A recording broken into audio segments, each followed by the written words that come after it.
my show, ding dong. Hello! It is April 2nd. Oh, what is going on with my webcam? It is April 2nd, 2024. Camera doesn't work. It is Happy Liberation Day to all who celebrate. I'm Left Hand Stu. It is week 2, day 4, the federal election. Boy, what a decade it's been. It's been nuts. And I said,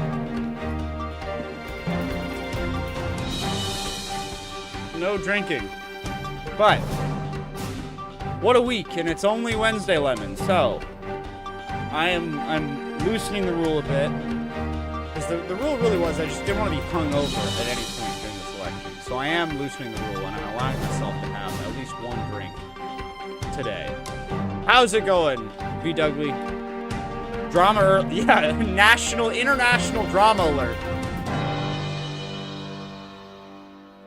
Donald Trump has stabbed all of his friends in the back. Put 10% and up sort of tariffs on everybody. Everybody's getting tariffed. I also got these new cherry coke. Also shout out Cali Kid, because I got a 12-pack of this orange cream soda Coke, and then a 12-pack of the cherry Coke. And it's like, I know this is degenerate, but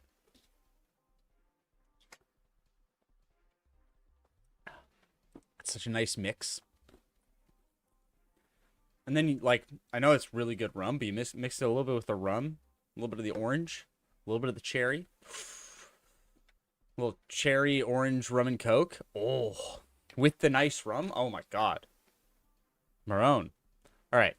We're live. Let's set out some tweets. Let's light the beacons. But we'll jump right in because Poilievre's got he's got a not a press conference, but a rally, as it were, in Kingston, and they're apparently filming it on a potato. So we'll jump right over to that.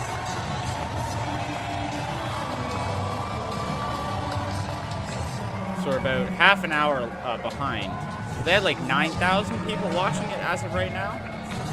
And it looks like they really filled up this wherever they are. Who's ready to axe some taxes for a change? Sorry, what is this vexing? There are many trade complaints in this 397-page report. Quebec's language law, Bill 96, is now one of them. Yeah, we'll get to that too, because that was like the one saving grace for Carney at the Tuesday, Monday press conference where all the French reporters wanting to ask about Bill 96. Who's ready to build some homes for a change? Who's ready to bring home our jobs and take back control of our country from the Americans for a change? And who's ready to put Canada... That dude who just threw up the camera probably has a better camera than whatever they're filming this on. Wow, what a crowd. Look at this incredible group. The Limestone City, solid as rock. What an incredible audience. This has got to be the biggest rally here for a little while, eh?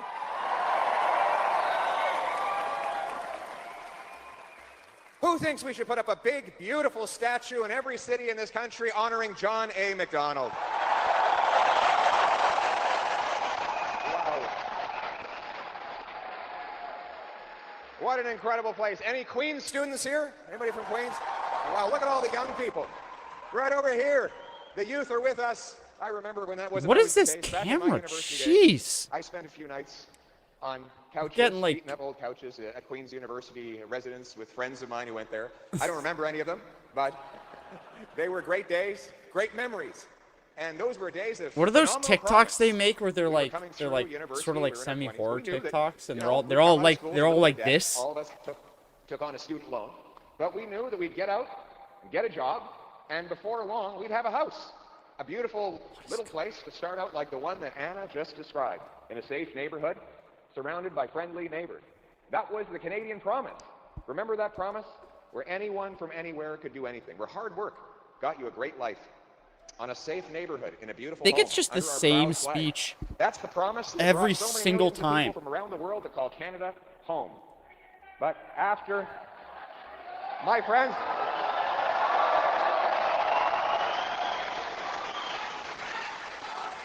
thank you.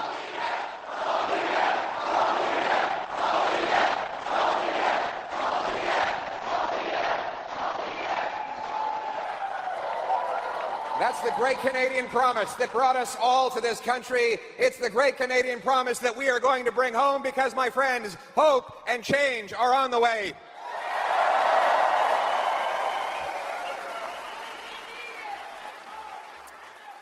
You know, before I get into the broader context of my remarks tonight, I should address yet another unfair attack on our economy from the U.S. president.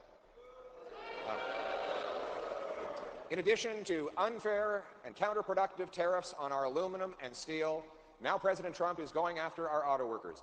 After, for decades, workers on both sides of the border locked arms to build the greatest auto sector in the world, the president is betraying America's closest friend and attacking our economy, proving once again that Canada must end its era of overdependence and weakness. We must be an economic fortress that can defend itself, that can stand up for its own people, and put Canada first.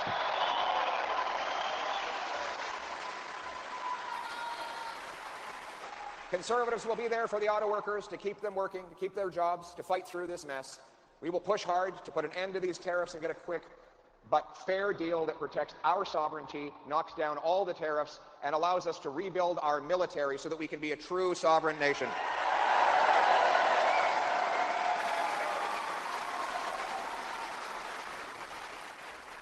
But to do that, I need your help. If you believe that we need change in putting Canada first, then I need you to elect the great Brian Patterson as the next Member of Parliament for Kingston. There he is. Come on up here. Come on up here. Here he is, the mayor. Give it up for this guy. He's the guy.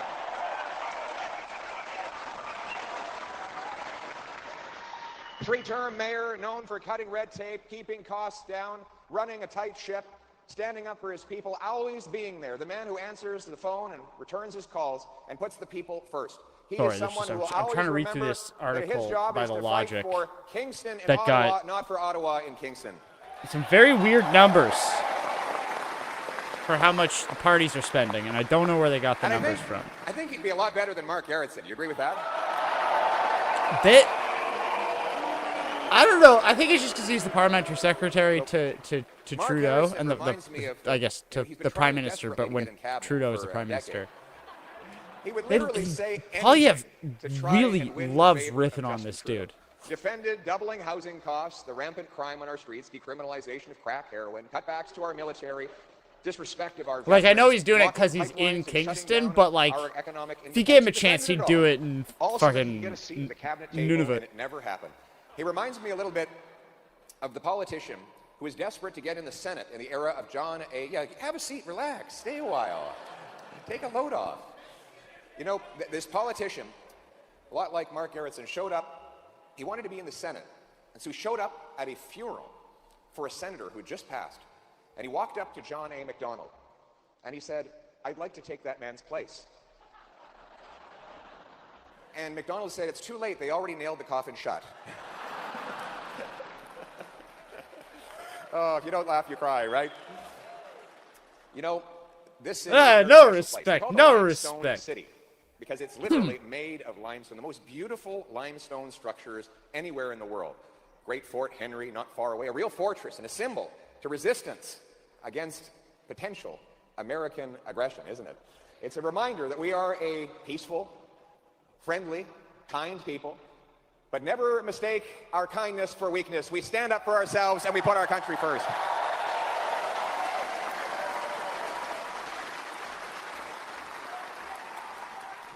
As John A. MacDonald said, "Whatever you do, adhere to the Union. We are a great country and shall become one of the greatest in the universe if we preserve it.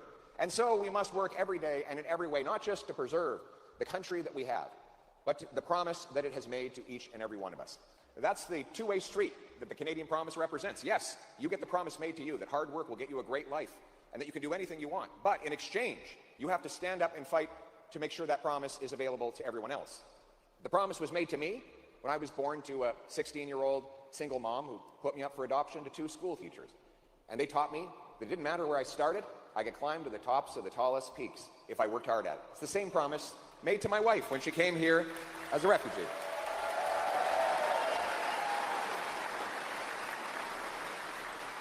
This country has given us everything that we have, and we, our family, believes we owe it to the country to give back, to fight for the country that we inherited from those who came before us. That ultimately is what the great limestone represents. It doesn't fade away. It resists the harsh elements. It can even stop cannonballs. It is so solid. It's like a fortress. And that is the nature of our country. We must become an economic fortress capable of standing our ground and protecting our future.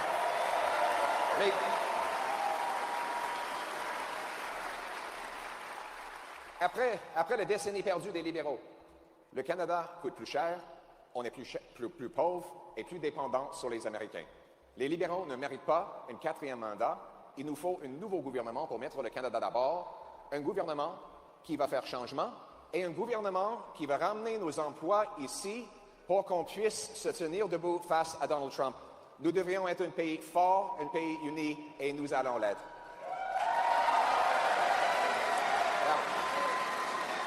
The Liberals, after 9 years, after the lost Liberal decade, we have a very excited group back there. How are you all doing? God love you. Thank you. Hey, Camilla, how are you? Happy Liberation Day. Hope you're feeling nice and liberated. And our economy is down under the American thumb. The Liberals do not deserve a 4th term. What we need is a new Conservative government that will put Canada first for a change.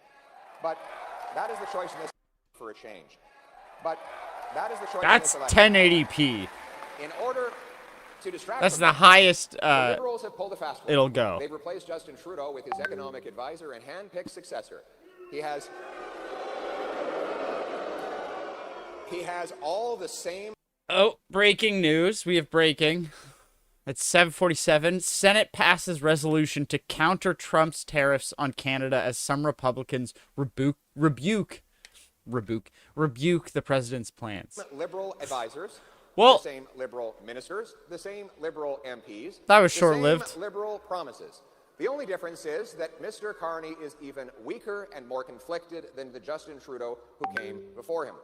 He is the first thing he did was when Donald Trump threatened tariffs, he moved his headquarters to the U.S., to Trump's headquarters, to Trump's hometown, just like Trump wanted. He sent his corporate cash off to Bermuda so that he wouldn't have to pay the same high liberal taxes he and Justin Trudeau force on single moms, seniors, and small businesses. We learned today that the headquarters for Brookfield in Bermuda is actually a tiny little office on top of a bicycle shop. So they pretend they're doing business in this tiny little office above a bicycle shop so that they don't have to pay the taxes that they make you pay. And of course, Donald Trump has endorsed Mark Carney. He wants Carney to win because he knows that a 4th Liberal term will mean that Canada is weak and under America's thumb. My friends, we don't need a weak Liberal. We need a strong Conservative who will stand up for a change.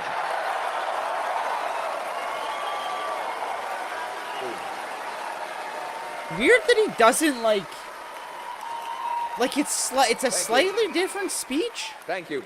But it's mostly with a bring it home kind of economic the plan. same speech as The he goal is to gave. bring back our jobs, our businesses, Like our it's economic mostly sovereignty, modulated so that we're no longer so dependent on modulated Americans. because Right he's now, in the problem is Kingston. the Americans That's get been the biggest 75% of our changes. exports. We sell twice as much to This the is Americans Pierre as we sell Poilievre. to He's other running provinces. We lost as half he's a the trillion Conservative leader, investment dollars candidate to the for South Carleton in the last riding, 20 years. That means Canadian potential next pension prime money, minister. RRSP The dollars polling are in the States, seems building less pipelines, likely than mines, before. business centers, and other economic infrastructure that pay wages to American workers with our investment money. That is the Liberal record of handing over our economy to the Americans. By contrast, we want to bring it home. And that is why, with the help of Shelby Newman-Cramp, a businesswoman and our member of parliament, and Ryan Williams, also a hotel owner from Belleville, and the great Scott Reed, whose family founded Giant Tiger. Giant tiger. Anybody who has one of these Conservative Canada First signs, if you show up at a giant tiger with one of those, you get free admission into the store, okay? Okay. The Reid family is wonderful. We have built an economic package. We're going to talk about... Yeah, even the Americans know who Doug Ford is now. About the great Michael Garrett. But we put together an... He's been all over the CNN. I feel like he's on like CNN or Fox. First of all, every other we day. need to cut taxes on work, investment, energy, and home building in order to incentivize people to get things done again.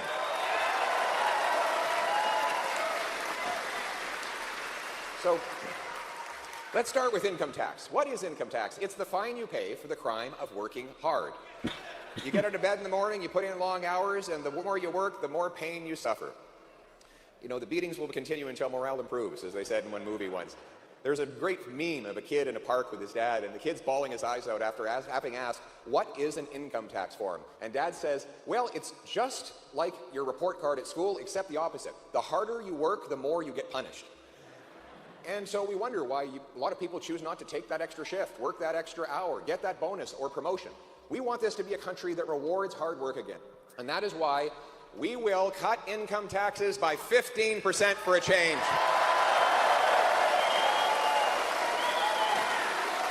You like that? Yes. I know you can spend that money better than the government can. A dollar left in the hands of the person who earned it is always better spent than in the hands of the politician who Stephanie, you figured it out. And you know how to spend your money. You did it. We'll let you contribute an extra $5,000 to your tax-free savings account as long as you invest it in Canadian companies. It's so wild, because, like, he was waltzing into this. And then there's the carbon 4 months tax. ago. Mark Carney must think that Canadians are... Oh, yes. So, well, there you go. Liberals See, passed the carbon tax, charged it to you for 7 years. I feel glad, because you're learning something, Camille. Passed a law, which is still in place, to increase the tax over the next 5 years up to 61 cents a litre. And then, leaving that law in place, just a few days before the election, they decide to hide it from the gas pump in the hopes that you'll forget that it was ever there, re-elect so them, so mad. they can put the tax back on and raise it higher than ever. On top of that, Mr. Carney says he wants a big industrial carbon tax on our steel, aluminum, and our big automakers. So let's get this straight. Donald Trump and Mark Carney agree. Both of them want to tax Canadian industry. Trump wants to do it with tariffs. Carney wants to do it with carbon taxes. I want neither. I will axe the tax for everyone, for everything, for real, for good, for a change.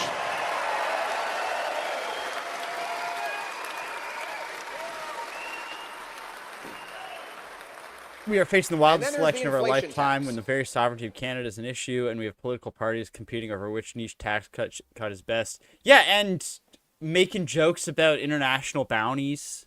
Did you see this? APTN is reporting, I believe, yeah, The worst. UBC chiefs, former vice chief of UBCIC is calling for Aaron Gunn's removal based on old tweets. This would be the third Conservative candidate. When I see someone like Aaron Gunn espousing what I see as racist comments, denialism of the impacts of residential schools on First Nations, it's appalling. It's disgusting. It's offensive. Said it's Bob Chamberlain.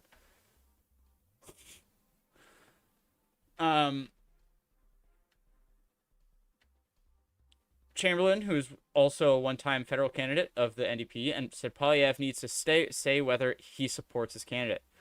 I believe that Canadians need to understand that conservatives welcome these types of people into their party, and I think the leader needs to be asked, does he support these statements? Where are the tweets?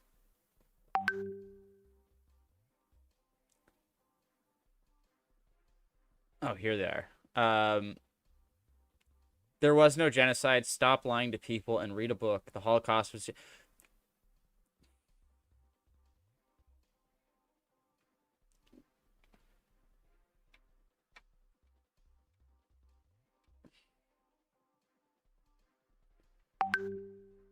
I don't know, like, it's... I don't know how some people got their understanding of genocide so screwed up that they think that like the Holocaust is like the bar, like it's if it's not as bad, it has to be as bad or worse to count. Like that's just such a weird argument.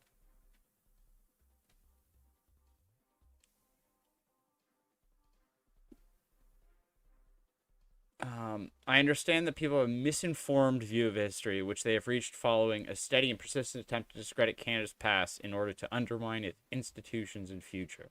This is not the first time Gunn's tweets on the subject got him in hot water. In 2021, Gunn was not allowed to run for the provincial Liberal Party in BC. Yeah, I remember that. For those wondering why my official explanation was for why my candidacy was rejected, as communicated to me by the BC Liberal Party itself, it was that I committed the unforgivable sin of refusing to call Canada a genocidal state on 3 separate occasions over Twitter, Gunn tweeted.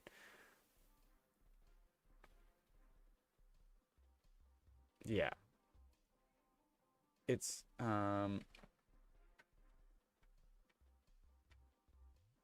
yeah, and the BC Conservatives, Turfs, like, it's... tax of all. Because it's like the first 2 that they turfed, I think, on Tuesday, it made them look, or no, it was Monday, I think that happened. Or was it Tuesday? Oh my God. But what, like earlier this week, it made them look kind of good because they dropped them right away as the Liberals were still sort of, shall we say, deciding what to do after the Chang comments came out. But I don't know if that's going to happen this time. I don't know if they'll get the benefit. It's the worst this tax time because on that. It's undemocratic. It is unfair. I'm so exhausted. It is sneaky. And it But takes I'm doing from this those for the with people. least to give to those with the most. Let me explain what the inflation tax is. When government wants to take more of your money, but they're afraid to admit it, they don't go into the House of Commons and pass a tax increase. They start spending more than they have, and they have the central bank print the cash to pay for it. So in roughly the last 4 years, the money supply increased from 1.8 trillion to 2.5 trillion, a 40% increase, during which time the real economy only grew by 4%. In other words, the money is growing 10 times faster than the stuff that money buys. Now, you might say, well, more money, that's a good thing, isn't it? Well, not if you don't have more of the stuff that money buys. If you have 10 apples and $10, it's $1 an apple. If you double the number of dollars to 20, but you still only have 10 apples, well, all of a sudden, each apple costs twice as much. That is inflation. Kind of feels like it's very good. How long has he been using this example? Because like you go back to the I think it was the Jordan Peterson interview. It was the apples and oranges. Like, I have an apple and you have an orange, and I want an orange and or you want an apple, and we trade. And it's like it's the apples. I think it's starting to make it like it's specifically to drive faster than inflation. But if you're a worker or a senior, they've seen the clips. Power of your pension or they know how insane I'm going every time they mention apples, and they've cranked it up just to drive me and it is mad. A secret, sneaky, silent thief. Almost coming into your house in the middle of the night, taking change out of your pocket, just amounts that you can't possibly notice. Until that day comes when you're standing at the till at the grocery store and you have to start putting products back in the basket because you can't afford to pay the bill. Mark Carney advocated for central banks all around the world to print copious amounts of money. 4 years ago, he said we would have deflation, which means prices go down. God forbid prices would go down. And that is why he advised Trudeau to print cash, causing the inflation crisis that we see today. That is only the symptom. The cause is overspending by government. Yes. We need to get government spending under control. We will cut bureaucracy. Well, I don't know if he's a former professor of psychology. I don't know if he's still technically, I think he would still maybe count. Or no.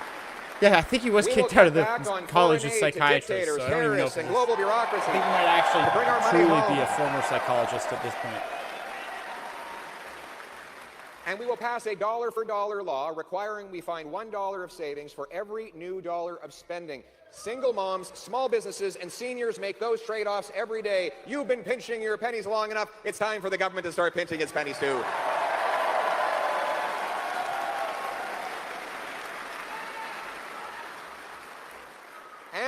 are going to axe the sales tax on new Yes. homes to save Yeah, you no, up to he was like live $65,000. tweeting his patience. It was very bad. In short, the choice in this election, after the lost liberal decade of rising taxes and inflation, they do not deserve a fourth term. We need a new conservative government. Oh, no, he that didn't will lose cut his tax- license. Sorry. I have to correct that. He didn't lose his license. He was just ordered to undergo social media training in 2022 because of those tweets. I don't think he's actually lost his license.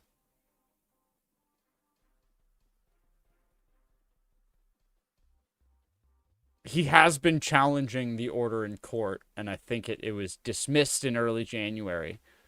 So he will. So I think he will. I think either have to go do this social media training or lose his license. Taxes and stop inflation for a change.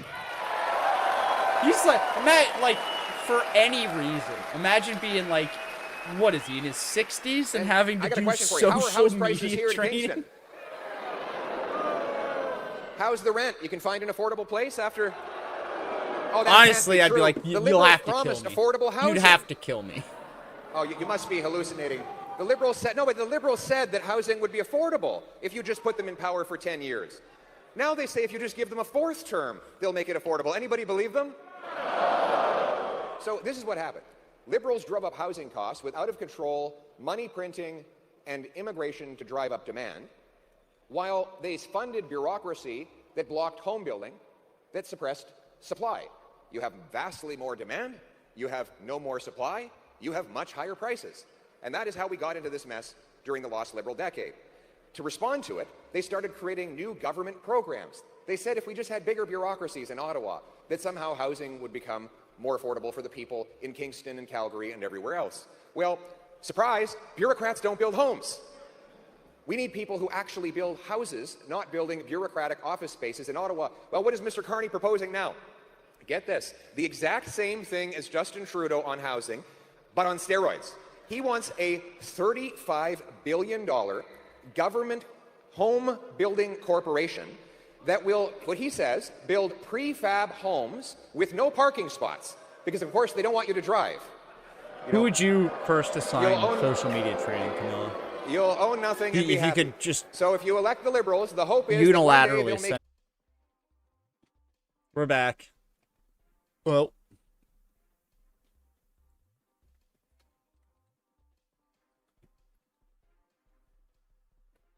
the reason that government Sorry about can't that, get folks. housing built is because of taxes and bureaucracy. We have the second slowest building permits in the OECD. It takes 3 times longer to get a permit in Canada than it does in the UK Lightning or round. the US. That's why we have the fewest homes of any country in the G7.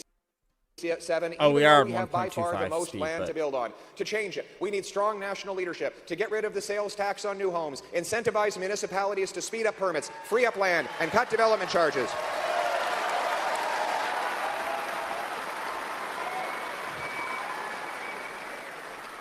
We're going to sell off 6. Anything? All the best jobs are in the trades. You'll do the trade itself. Friendships, young apprentices, the building trades union. Did I tell you that I'm actually doing an apprenticeship myself right now on the side? Yeah, for cabinet making. Oh, It's going to be a great cabinet. Much better than the cabinet we have right I think now. he really just wants to go on the stand-up circuit. Honestly, It'll be. I would be a send Canada Ron First DeSantis, cabinet. governor of Florida, It'll social be media built training. with maple Good wood, choice. Maple leaves everywhere. But you know, I'm also going to give a big, beautiful present to every high school principal. I know that education is provincial, but there's nothing in the British North American Act, Scott can correct me if I'm wrong, that says that we can't send a present from the Prime Minister to the principal. It's going to be a big box. It's going to be the size of this entire stage. In it will be a module for every single licensed trade so we can get teenagers in pre-apprenticeship starting at age 14. Wouldn't that be awesome? Wouldn't that be awesome? Get a trade. We want to unlock powerful paychecks in the professions as well. We've got to reduce the wait times in our healthcare system. 6 million Hell yeah. people We do without need a doctor more. after That's- the that's- lost Liberal that is, decade. uh, The lost Liberal objectively decade. true. And what do they say? that they want to block the 20,000 immigrant nurses and 32,000 immigrant nurses and 20,000 immigrant doctors we have in this country. They can't work because there's no way that they can prove their qualifications. And so my approach is totally different than the current approach, which is bureaucracy. What I say is we did it in the trades with the red seal 70 years ago. It worked. Let's create a blue seal so that our immigrant professionals can take a test, prove they're qualified, get working in our hospitals. Get working in our hospitals. But we need to bring home powerful paychecks that will make our economy economically independent and self-reliant. That means unleashing the production of Canadian resources.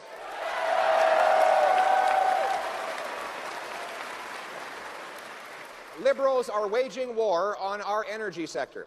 Their radical keep-it-in-the-ground ideology was bad under Trudeau. It will be worse under Carney. He literally said that Canada should keep 80% of its oil reserves in the ground.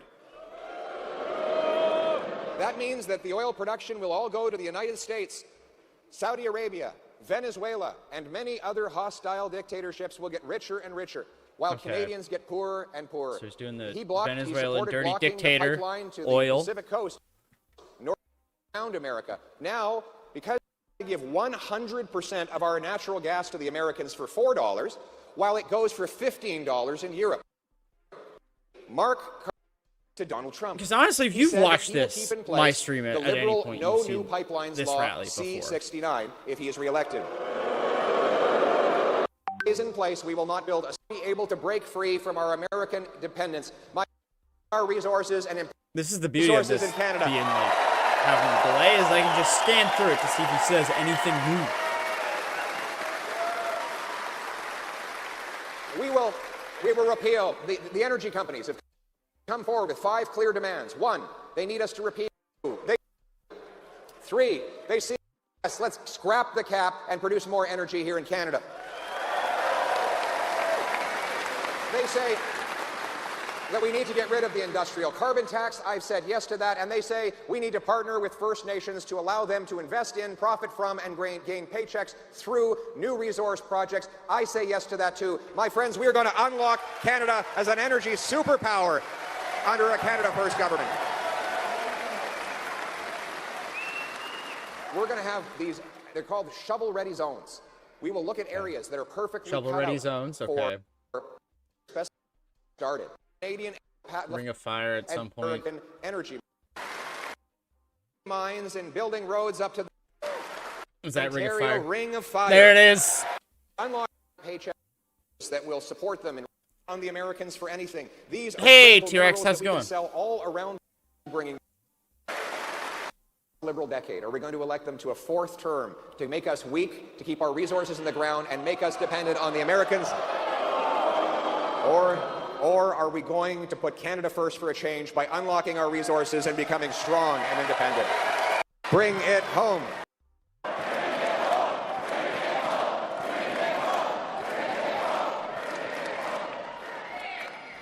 And you know what else we're going to bring home?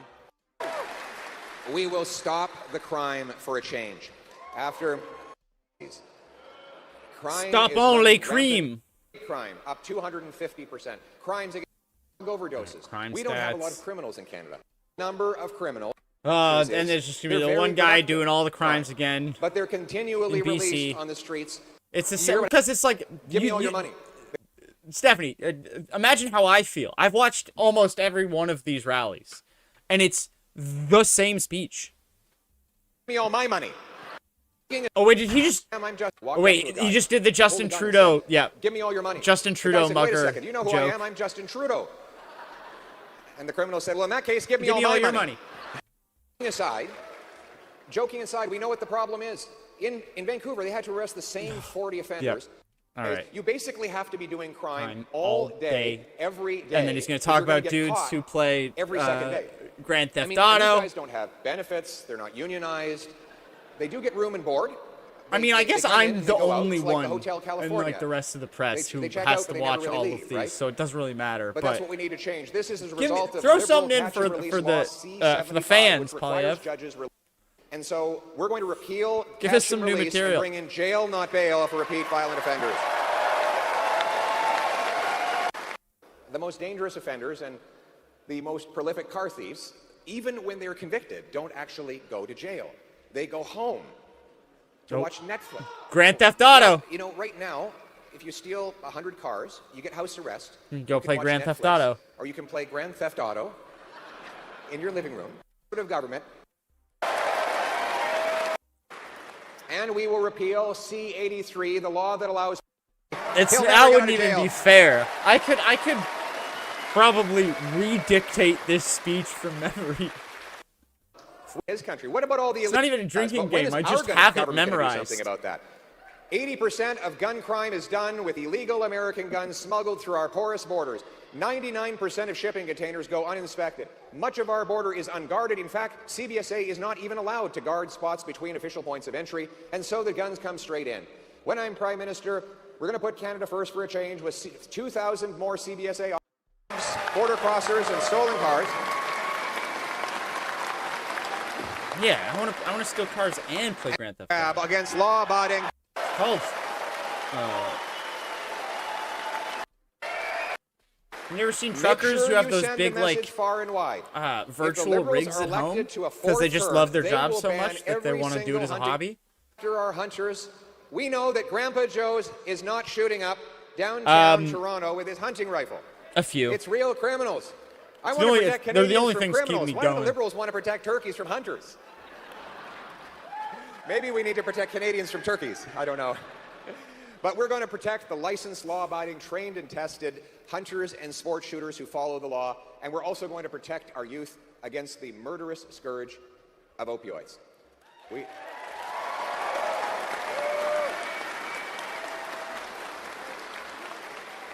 I've also loosened my no drinking during the campaign rule because I think all those tariffs warrants at least one glass of rum. Fentanyl is 100 times more powerful than heroin. 40 milligrams is enough to kill 20 people. We've lost 50,000 Canadians over Is the there last any decade, other drug more that than we died fighting like for Canada in the Second World War? The radical liberalization quantify of drugs by like under this Carney Trudeau government is largely to blame. Dose Not per only have they left our overdose borders open to sort these of thing? drugs, but they have told prosecutors not to go after possession. They have decriminalized heroin, crack, cocaine, fentanyl in British Columbia in partnership with that BC government. They literally I've never heard it opioids used paid like for that by your though. tax dollars. They sanction drug consumption sites in our communities, once tranquil communities. My friends, we will take a completely different approach. We will stop the drugs for a change. We will ban hard drugs. We will bring in life sentences for fentanyl. They're gonna have the what's that one movie? It's the I can imagine the scene, but I don't think I've ever actually learned what movie it's from. Where it's just the American general, and he's got the flags we the will size stop of like giving out taxpayer-funded aircraft carrier opioids, and wall. instead we are going to invest Or in aircraft treatment, hangar, not carrier. rehabilitation, and recovery to bring our loved ones home drug-free. Because they were locking up way too many people for very minor these recovery centers amounts are of incredible. drugs. I was at one called House in Atlantic, Canada recently. And So they there's were also gonna another they wanted Harvest to try and House in focus Ottawa. on you work there? We have the rehabilitation president over of Harvest House. criminalization. Give it up to a great hero. I love Harvest House. Thank you.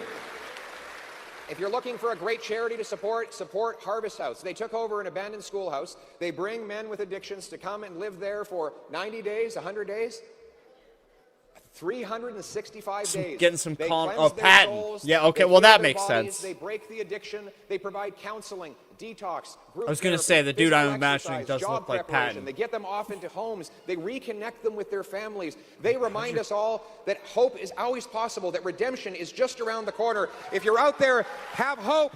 Hang on. Help is on the way. Hugs, not drugs.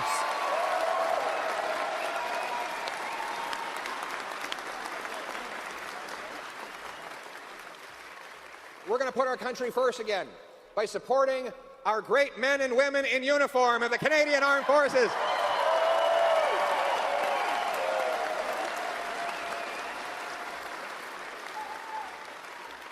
I'm so proud to have the great Michael Barrett, a military veteran, a former reservist, right? Red Force member. He was a Red Force member. I thought you were a reservist. Even more impressive than I thought. This guy gets better each day. Our corruption buster in Parliament was actually a regular force member in the Armed Forces. What was your regiment again? I was a lineman with 1-6, trained here at CFB Kingston. I didn't know that.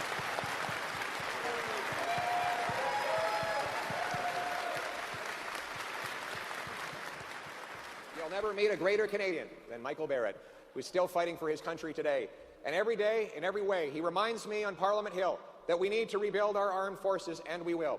We will infuse the forces with more funds. We will fill all of the vacancies that have been left open after the lost Liberal decade. We're going to build 4 massive Arctic icebreakers to take back control of our icy northern waters. We will build northern landing strips. We will purchase the Poseidon aircraft that will help us to intercept and interrupt foreign submarines. We'll be putting our own submarines in those waters. Finally, we are going to open the first Canadian Forces base in the Arctic since the Cold War, CFB Iqaluit.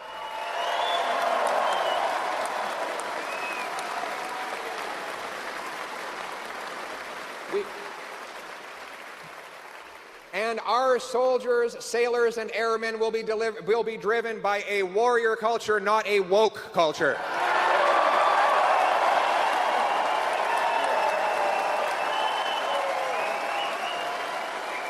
Unfortunately, the warrior culture he's talking about is the band of thieves. You're all getting a boyfriend, folks. To get our young people doing Navy, Army, and Air Cadets, That's the right one, right? I'm not mixing them up. Outdoor survivalism, me I got the right punctuality, one. respect, service. We'll send them on exchanges across the country so that a young person from, say, Yes, Toronto I got it can grow right. up in bed with That's their a great Arctic joke. Rangers Look it and up. learn thousands of years of Inuit knowledge on surviving and surveilling in the North. This is how we bring our young people together in a spirit of service and patriotism and unite our country. After the lost Liberal decade, which has sought to denigrate our history and disrespect our veterans, we were going to uphold our proud history. I think we got a lot of them. You can just bring our country together up. around a spirit of patriotism.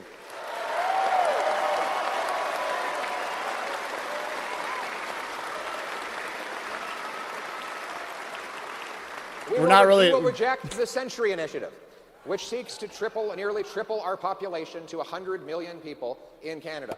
This radical ideology has driven our system out of control. Canadians are the most welcoming people in the world, but over the last several years of Liberal extremism, we've been growing our population 3 times faster deal with than the our cold housing stock. or help us We get can a green never card. allow Liberals to do that again.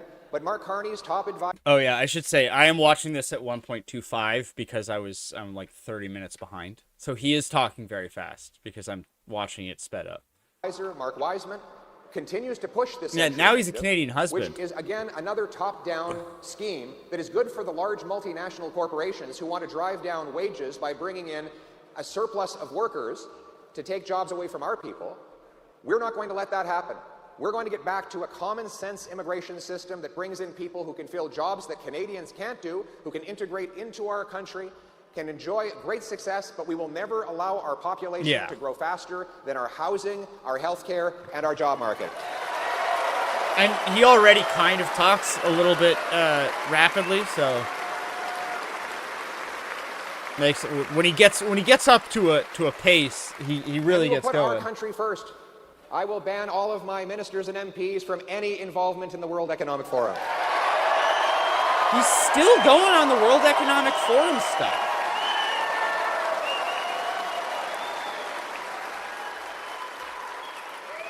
We'll uphold our history again.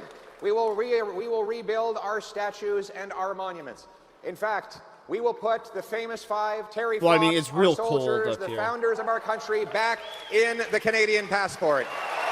But you know what? Actually, with the way global warming is going, and we're getting rid of all the, we're not doing any of that shit anymore. That trying to fight global warming because that's woke now. So you know what? It might just get nice and balmy up here. So you guys might want to come up here. Rebuild our military. In fairness, renew our freedom and raise our flag. We will be a nation. We are a nation not of tax collectors and toll masters, of gatekeepers and grandees, of rule makers and rulers. No, we are a nation of entrepreneurs and explorers, of artists and adventurers, of workers and warriors, of pioneers and patriots.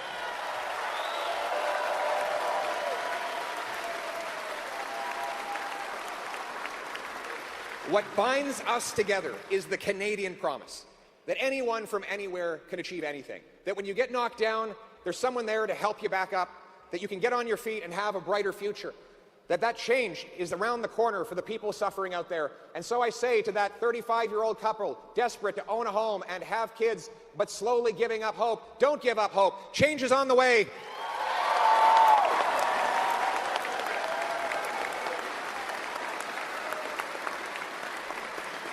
To the elderly couple choosing between eating and heating, have hope.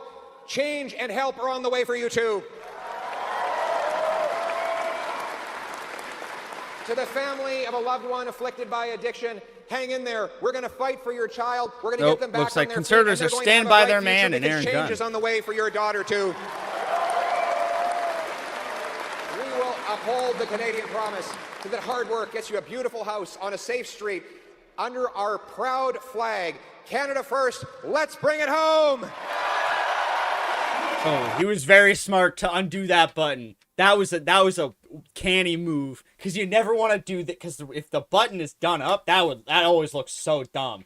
He's done that a couple of times. Well, not that he's done that specifically. He's just done the rallies a couple of times where he knows, gotta undo that button before I do the fist pump, or I'm gonna look like a toddler. And that's not even him. It's just any man is gonna look like a toddler. It's also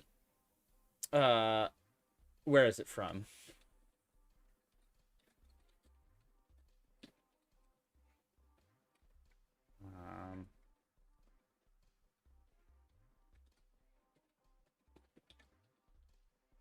So I always forget whose it was. I think it was Carter.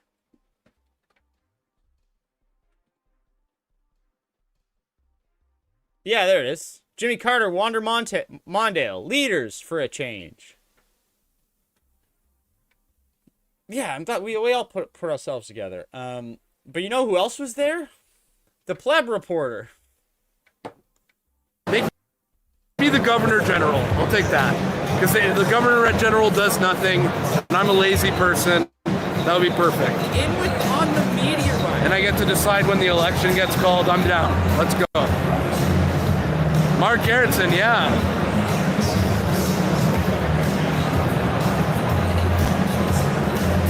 Lots of people there, Carol. You're right.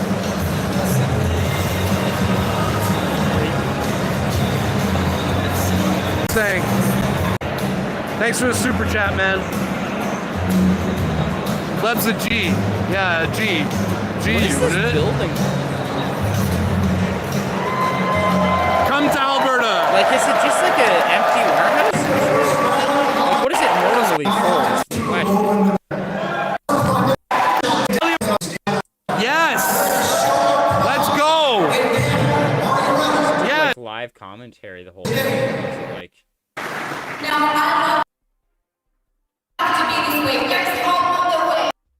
Oh, I turned it off. That was him from earlier, but let's get. I didn't even see what Carney's. This is him right after. Fucking weaselly little liar, dude. Where's the other one we had?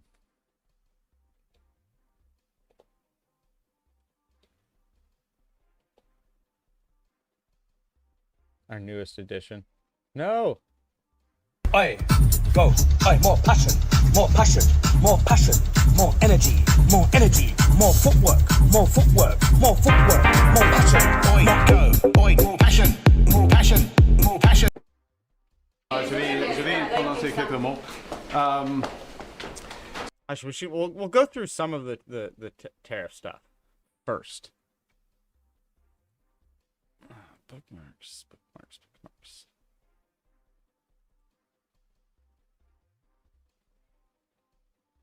That one's a great one. Also, you guys want to see something really funny that I noticed? Where's that list? Well, I didn't know this, so the tweet I'm sharing is not what I noticed, but this is the best explanation I've seen for how they chose any of these numbers. So his hypothesis is that they just for every country, they took the trade deficit with that country and divided it by the country's exports to us. So we have a 17 point. So the U.S. has a $17.9 billion trade deficit with Indonesia. It exports to us, or its exports to us are 28 billion. 17.9 billion divided by 28 billion equals 64%, which Trump claims is the tariff rate Indonesia charges us. Good Lord. But where was the one thing I saw? I don't know. I wasn't sure if it was on this one, so this might not have it. No, where's the list? Stu, did you hear about the far right leader in Germany and anti-immigrant? I think she a lesbian with Sri Lankan wife and 2 adopted children, and they live. No, who's that you speak of? All right, so this is theirs. Where is it?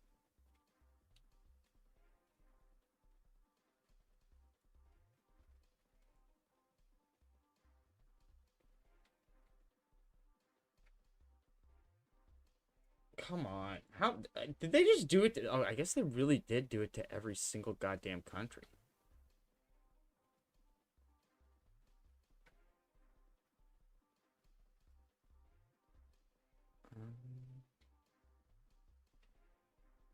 It's also not in like any kind of order, I don't think. Like, it's not alphabetical.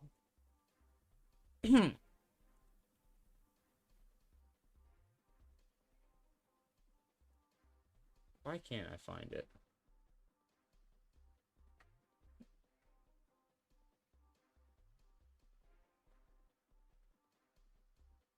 Am I dumb? Oh, there it is. Right there. Right at the top.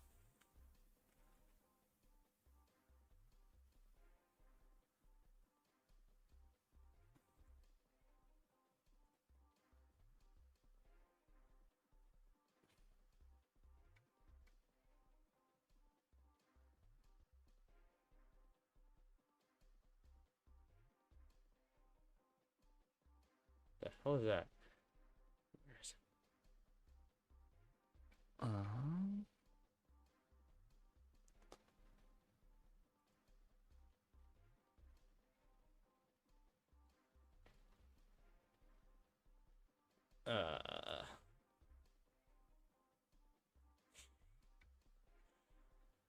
These dummies.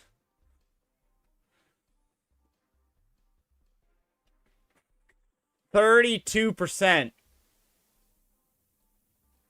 on Taiwan. Now, other than the fact that this is the U.S. officially recognizing Taiwan basically as a country, which is a whole different thing we could get into. But also, let's just see what NVIDIA stock looks like. Oh, it's not going to load, is it? Of course. Of course.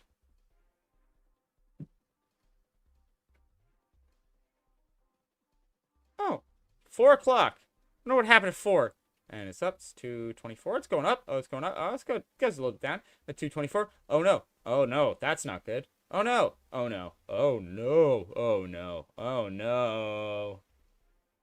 What is that? What did it end at? 2:07? Or from 224.98. Someone who understands the economy, tell me if that's good. Is that good?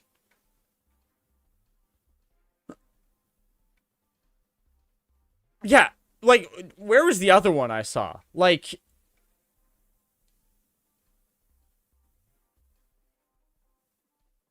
the other one I was laughing at.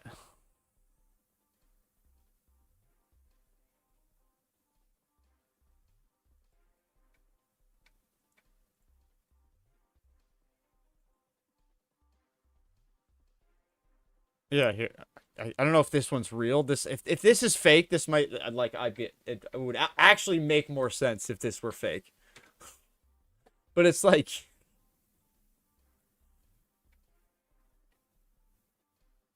do you know how bad you have to screw up to get China Japan and South Korea to join up together against you.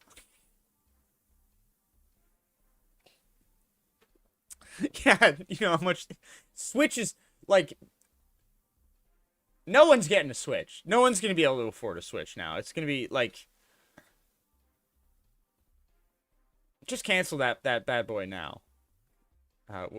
Which stock is this one? Oh, that's just doesn't say whose stock that is. Is this just all of them? Chips from wait. The biggest, most important company in the world of chips from Taiwan, with no investment from us, is investing $200 billion. And they said the reason was, number one, the election of November 5th, and number two, the tariffs. They don't want to pay the tariffs, and the way they're not paying it is to build their plant here. So we're going to go from almost the biggest, most important company in the world of chips from Taiwan, with no investment. I'm sure they're just so happy about their decisions. Nike stock. Ugh, that's not. I don't. Is that good?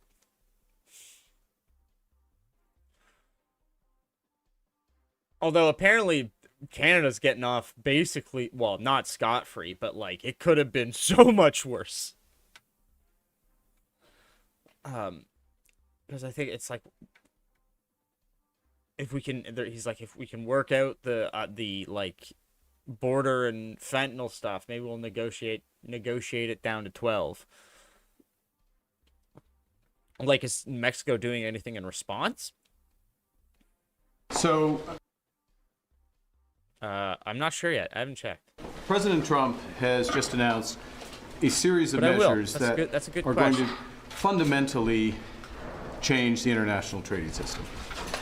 Now, in doing so, he has preserved a number of important elements of our relationship, the commercial relationship between Canada and the United saying States. that they won't go tit for tat with But the the US. fentanyl tariffs still remain in place, as do the tariffs for steel and aluminum.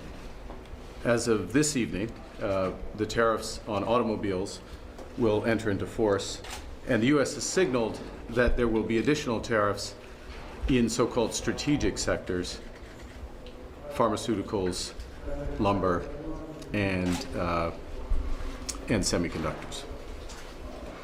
So we're in a situation where there is going to be an impact on the U.S. economy, which will build with time. In our judgment, it will be negative on the U.S. economy. That will have an impact on us.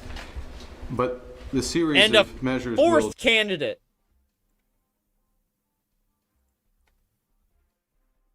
has been dug up on the timeline. The Conservatives have dropped their fourth candidate in 2 days. This comes from Stephanie Ha, which is CTV, right? Yeah, Stephanie Ha with CTV. Conservatives have dropped their fourth candidate in 2 days. Don Patel will no longer be running to represent Etobicoke North. In a statement to CTV News, the party says, from the screenshots that were shared with us, should be stop these people by Canadian government and deported to India, then PM Modi can take care of these nonsense people, end quote. In a statement to CTV News, the party says, from the screenshots, so quote, okay, so this is worded weird, but so quote, double quote, so this is what the party's saying, from the screenshot that was shared with us, colon, quote within a quote, should be stop these people by Canadian government and deported to India, then PM Modi can take care of these nonsense people, end quote within a quote. So that last part, I guess, was Don Patel's words. Endorsing such a statement is clearly unacceptable. The Conservative Party will always stand up for the safety and security of Canadians. The individual is no longer a candidate. Okay, so it looks like someone else wrote that. And then Don Patel did like a reaction emoji, which is like the smiley face hugging a heart to a comment that says, should be stop these people by Canadian government and deported to India, then PM Modi can take care of these dash sense people. So now Don Patel is no longer a candidate. So that's the third candidate I guess they've dropped. Oh no, maybe it is their fourth. Who is this? I thought they dropped 2 yesterday.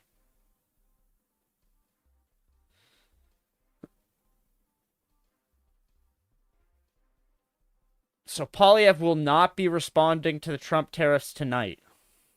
He'll be talking about them tomorrow at his presser. Interesting move.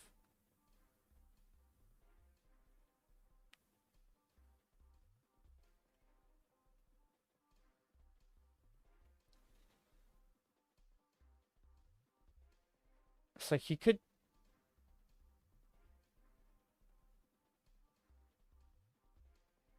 Oh, 1 second.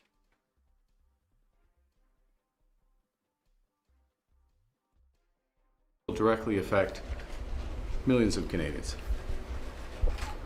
We're going to fight these tariffs with countermeasures. We are going to protect our workers, and we are going to build the strongest economy in the G7. In a crisis, it's important to come together, and it's essential to act with purpose and with force. And that's what we will do. Alors, en français, si je peux.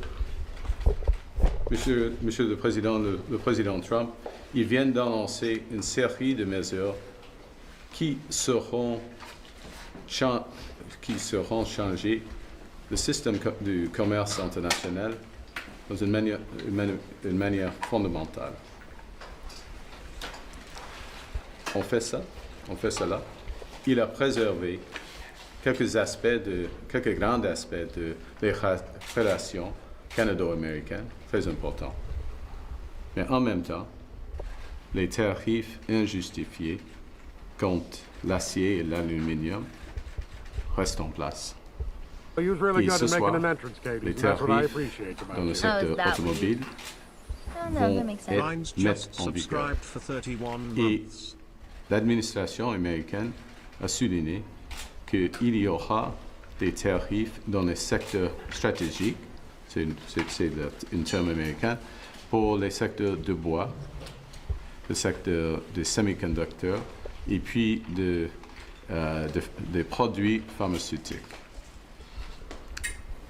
Ensemble, il y aura des impacts sur des millions de Canadiens et Canadiennes à travers le pays. Nous allons lutter contre ce tarif. Nous nous battons contre les tarifs américains. Nous protégeons nos travailleurs et nous bâtissons une économie la plus forte du G7. Dans une crise, ce qui est important, c'est de réunir et d'agir avec de la force. Et ça, c'est le plan du gouvernement. Alors, aujourd'hui, je viens d'avoir une réunion de mon conseil canado-américain. Il y aura une réunion du comité canado-américain du cabinet. Et demain matin, j'aurai une réunion des premiers ministres des provinces et territoires. Et après tout cela, il y aura une réponse canadienne. So I've just had a meeting of my Canada-U.S. Council. I will shortly have a meeting. We will have a meeting of the Cabinet Committee, Canada-U.S. Cabinet Committee. Tomorrow morning, we will convene First Ministers of the provinces and territories, and we will have more to say after we have taken those soundings. In NVIDIA. We'll be back to you shortly.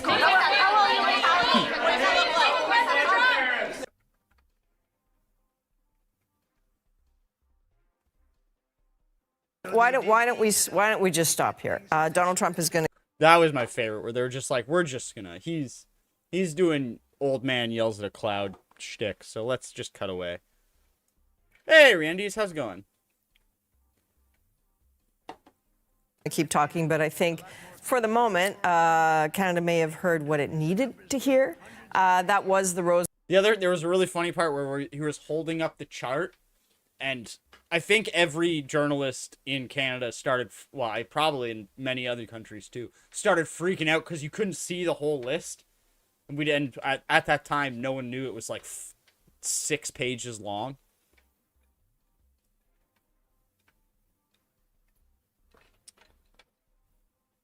So everyone's just desperately trying to figure out what Canada's tariffs are going to be. All right. Garden. What do you watch now? Is there anything of value? There's Poilievre's interview with Ben Mulroney, but that was about as fluffy, I think, as it could be. Like, his sister introduced him at his speech earlier in the day, and then he's being introduced by Ben Mulroney, and there's a bit where, like, he's like, oh, did you know that my dad was one of your first donors? He gave you $500. Or no, Poilievre says that it was $500, but...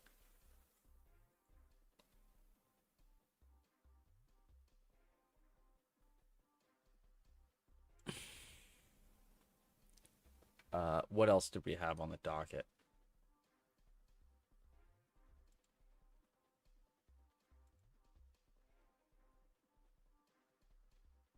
Oh, yeah, we had... Let me just go through one of my stories. So, we'll just cover... If you didn't see this, we had... Actually, I don't even have to... Because this was the wild part. So, big story that sort of took over the weekend. On Friday, a group called TADC. I don't even know who you Toronto's. Ooh, thank you for the follow, whoever that may be who just followed. Doron Bet 747. Thank you for the follow. So, I'll get back to it. So, over the course of the weekend on Friday, the Toronto Association of Democracy in China, I believe, they sort of, I guess you can say, broke the story, at least in non-Mandarin or Cantonese speaking China.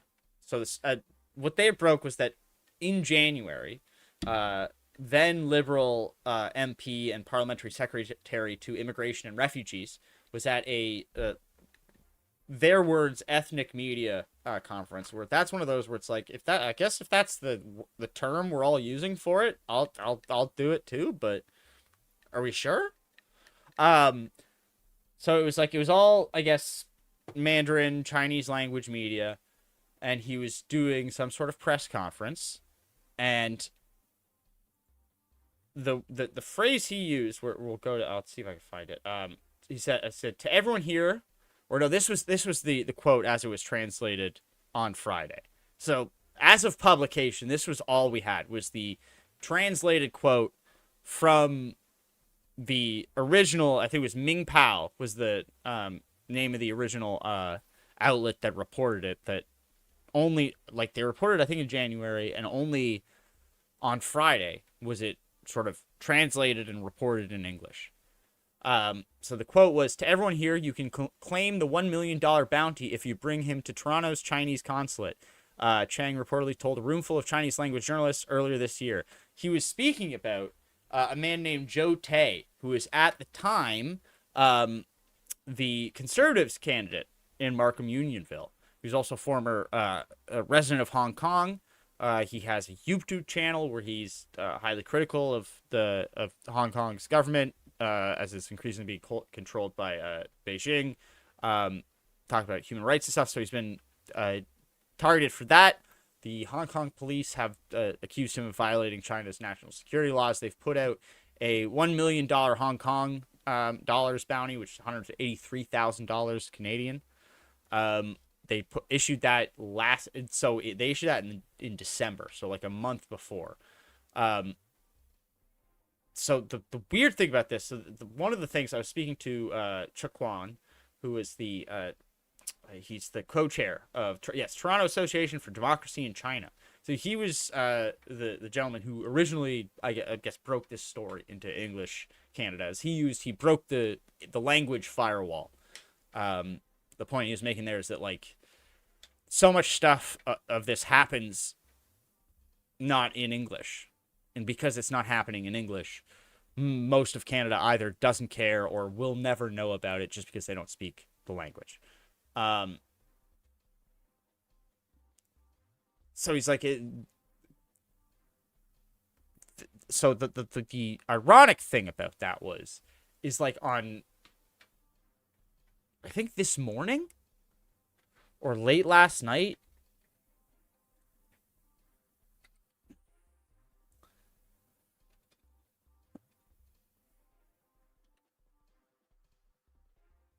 what is this guy's name? Oh my God, I'm so sorry. I know who this is, but oh God. It's Terrence. I just can't remember his last name.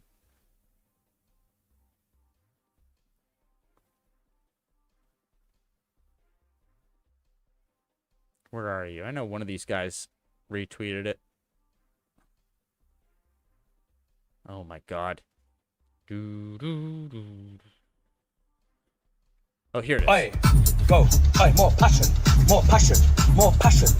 So, yes, okay. So it took that long for the report in, I think it was in Mandarin, to be translated into English. And then lo and behold, on Tuesday night earlier this morning, I find this on my timeline. The other person that's running, most probably, is, you know, the Chinese community knows, Zhou Tei, Zhang Jing, right? He is looking for the nomination.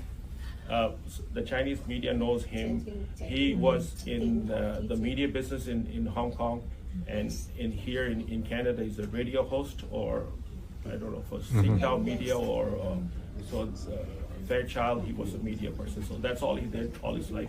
But also right now, he is wanted by the Chinese government, and there's a $1 million reward on his head. So they want, if you guys want to pick him up and take him to the Chinese consulate, you make him $1 million. I'm just joking, but there is a arrest warrant out for him from the government of China, and there is a reward for him. But apart from that, I can't say more than that right now.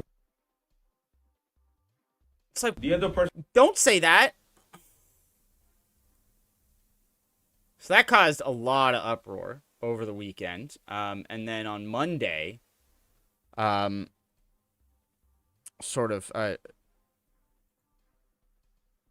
we had there's quite a long questioning of Carney at his press conference. Basically, almost I think every question he was asked was about Chang's comments. And I have a clip of it. He had this to say.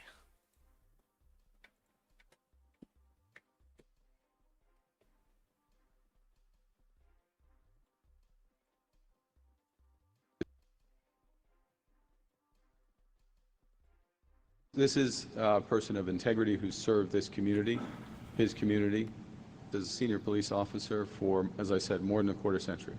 He's made a terrible lapse in judgment. He's made an apology for that. It's also an individual who has family in Hong Kong. He's under no illusions about the situation there, the situation in broader China. He's made those apologies. He's made them directly to the individual concerned. He's made them directly to me. He has my confidence. This is... And then about 14 hours later,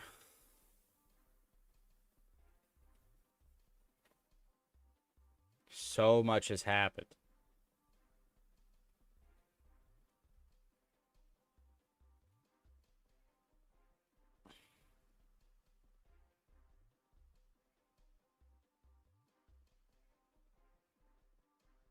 Did I not retweet?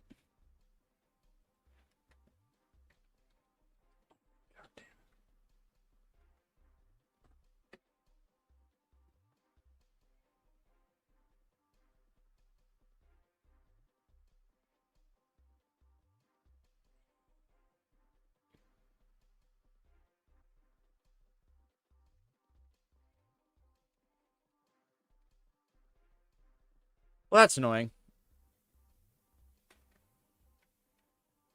We're back. Also, I don't think you'd get very much if you handed me into an embassy. I don't think there's any embassies that want me right now. Or ever. Yeah, you might get your deposit back if you're lucky.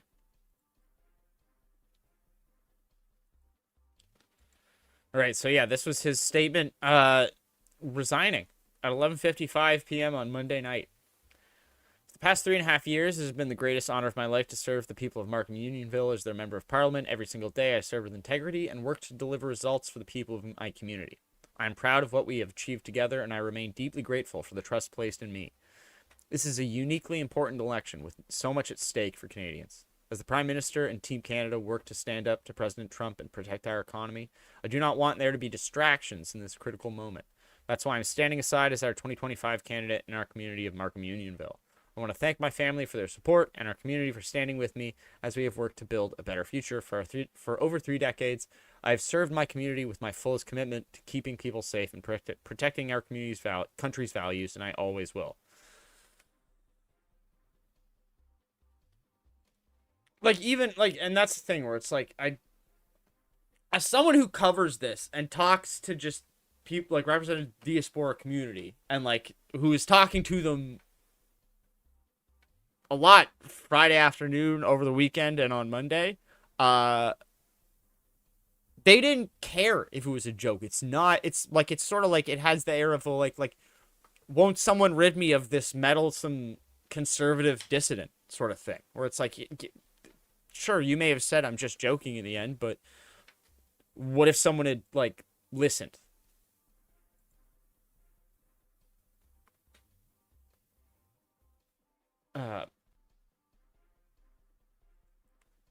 The specific reciprocal tariff rate was half of the current trade imbalance because the president is lenient and he wants to be kind to the world, a Trump aide told reporters.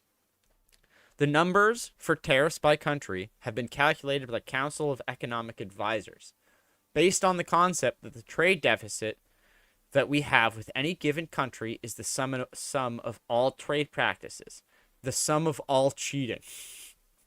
So it's terrible Tom Clancy adaptation. The sum of all New brainworm just dropped. I'm going to be thinking about the sum of all cheating on my deathbed. Groceries are an old-fashioned concept. Just little things in a bag.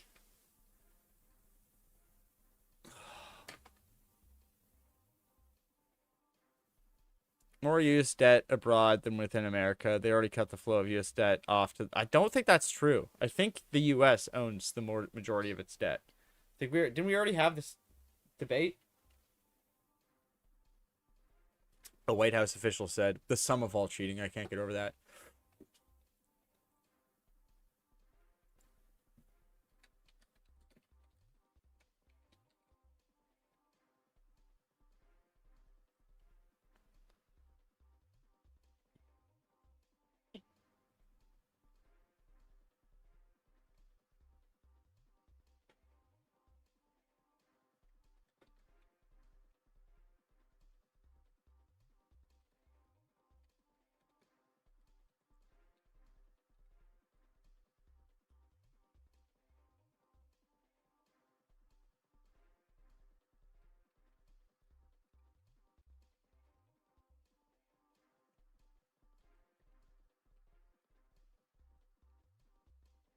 Oh, I almost did just the name of the movie.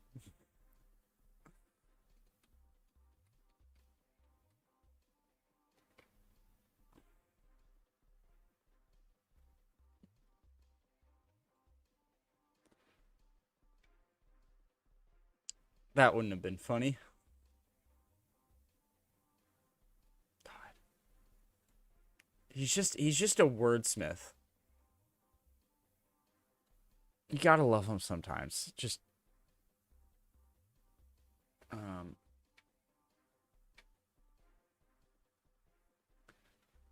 so yeah, so Chang's been booted, and they have until I think it's Monday to find a new candidate for Markham. which will be difficult, I would imagine.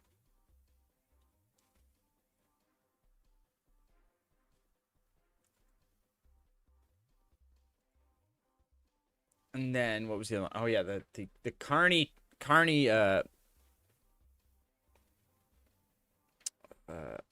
plagiarism accusations.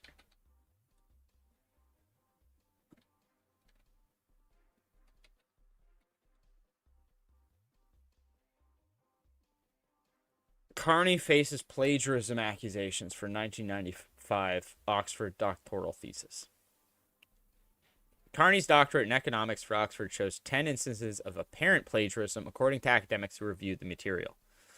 So, liberal Mark Carney has been accused of taking other people's ideas as his own in the federal election campaign. It isn't new. The National Post obtained a copy of Carney's 1995 thesis for his doctorate in economics from Oxford University titled The Dynamic Advantage of Competition. It shows 10 instances of apparent plagiarism, according to the judgment of 3 university academics who reviewed the material. In several sections of his thesis, Carney used full quotes, paraphrases, or slightly modified quotes from 4 previous works without proper acknowledgement or attribution. Quote, he's just directly repeating without quotations. That's what we call plagiarism, said Jeffrey Sigalet, I don't know where I got, an assistant professor and member of UBC Okanagan's President's Advisory Committee on Student Discipline, which handles plagiarism cases for the university. The National Post provided the 10 examples to Carney's campaign team. He was sworn in as Prime Minister on March 14th and is currently running in an election that will be held April 28th. Carney's campaign at first provided a statement from his doctoral supervisor at Oxford University. I believe you are mischaracterizing this work. As an academic of nearly 40 years, I see no evidence of plagiarism in the thesis you cited, nor any unusual academic practices, said American economist Margaret Meyer, official fellow at economics at Neufeld College, in the provided statement. Mark's thesis was evaluated and approved by a faculty that saw his work for what it is, an impressive and thoroughly researched analysis that set him apart from his peers, added Meyer. When you have something lifted verbatim from a source, that's a block quote. So Oxford University definition of plagiarism. A professor who is also a graduate from Oxford University, speaking on background out of fear of being sued by Carney, agreed that the problematic passages in the liberal leader's thesis would fall within the plagiarism definition. Oxford's guidelines are not atypical from other universities, he said. When you have something lifted verbatim from a source in there without quotation marks or citations, that constitutes plagiarism, added the professor.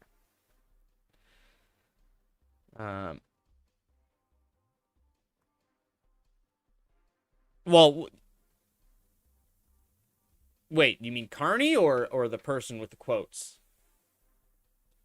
Oxford University administrators were also provided the 10 examples of apparent plagiarism, but did not respond to a request for comment by deadline. Thursday evening, hours after sending Meyer's statement, a spokesperson for the Liberal campaign, Isabella Orozco-Madison, called the allegations of plagiarism an irresponsible mischaracterization of Carney's work. While Carney refers extensively in his thesis to Michael E. Porter's 1990 book, The Competitive Advantage of Nations, he duplicates parts of Porter's work and presents several sentences, sometimes with minor tweaks to the wording, as his own. Sentences. In one paragraph on page 206 of Carney's thesis, the similarities are especially stark. Carney wrote, "First, government intervention can impede international competition and artificially support domestic profits." Later he adds, "Second, in an industry or an economy where many firms are following harvesting strategies, firms may maintain profitability even though they are losing competitiveness." Those are virtually the exact sentences that can be found in Porter's book on page 797, except Carney added the extra determiner "and" and the adverb "even."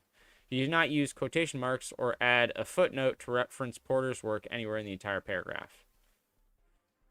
Meyer, his doctoral supervisor at Oxford, said it is typical that overlapping language appears when sources are frequently referenced in an academic text.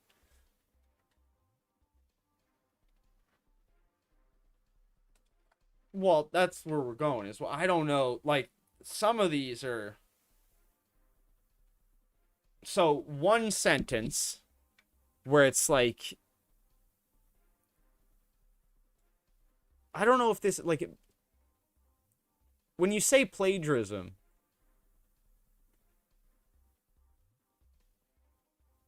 presenting work or ideas from another source as your own. Is this an original idea or work, or is this just a description of a thing? And they used a similar, just like it's.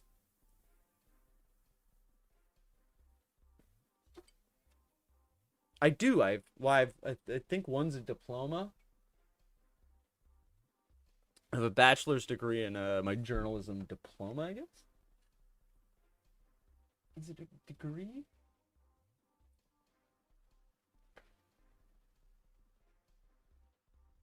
Yeah, it's a diploma. And then next on page 797. So they have to jump basically a full another 800 words. Oh no, wait, that's in Porter's book. Never mind. Then so in it.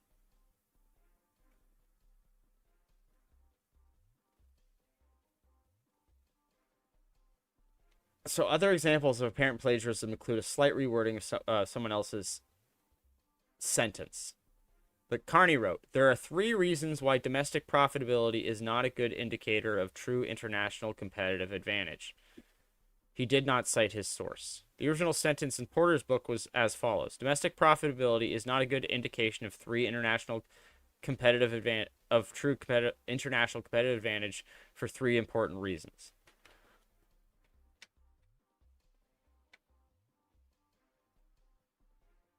I think that's the thing where it's like, I think at the PhD level, when you're doing this type of writing, there's a little bit more of a like these are not, this is just like a description of a thing. Like if you're doing it like, I don't, maybe.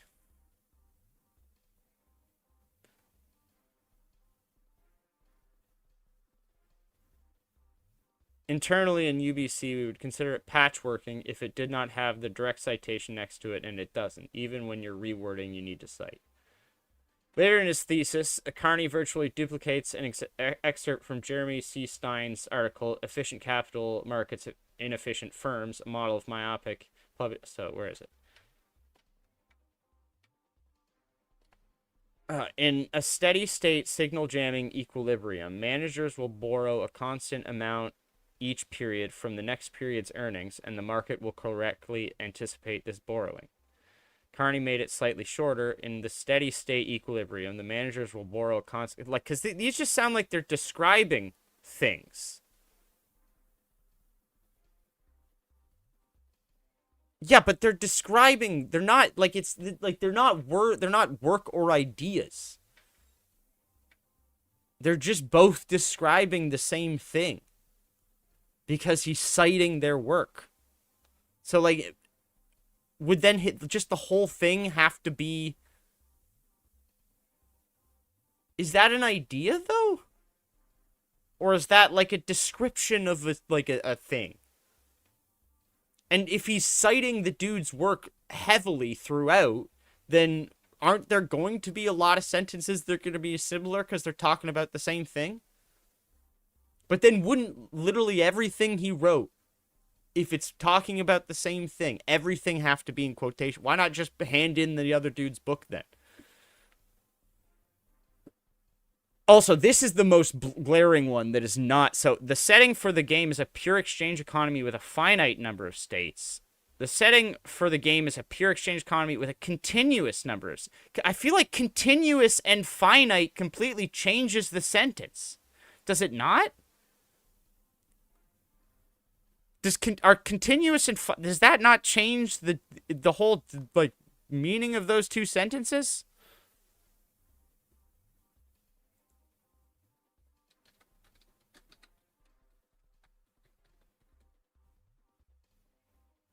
Finite, having limits or bounds.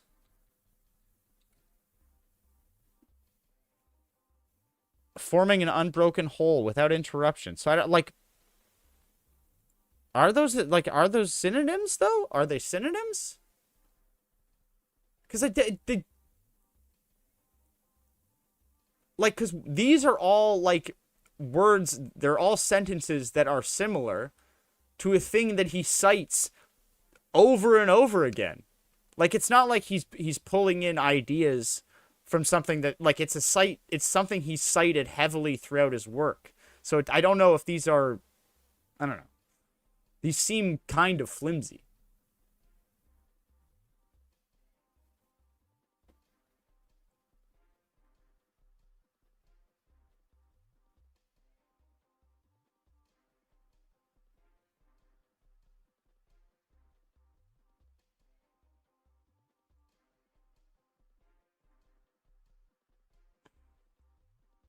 Just takes a lot more to get me, like, riled up, I guess.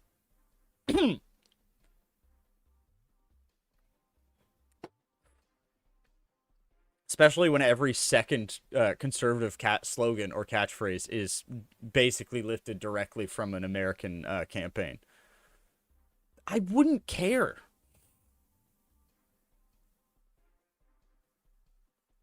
If that was all you had on Polyev, I wouldn't care.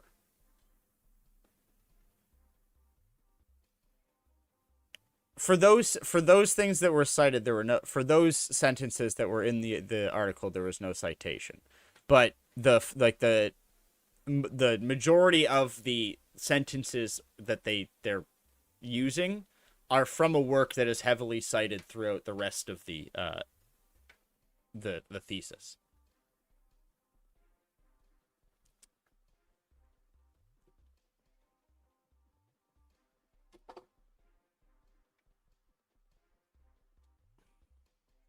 I mean, if he were running for dean of the university, probably I'd be like disqualifying.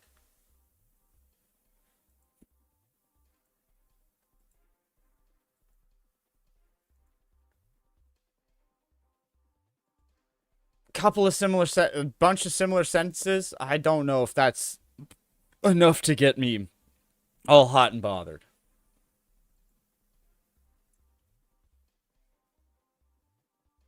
Yeah, and we've had worse. We've had worse, like, in higher offices.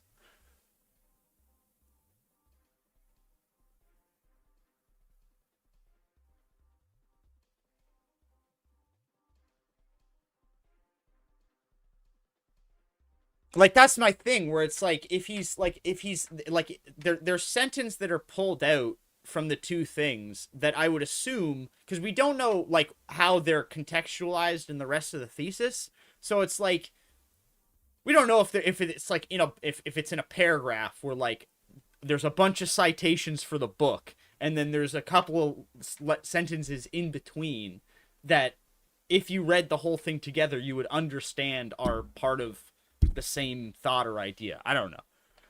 On average, conservative MPs tend to have the least degrees in comparison to other parties, so also less likely to have papers. I don't have. Do you have a source for that?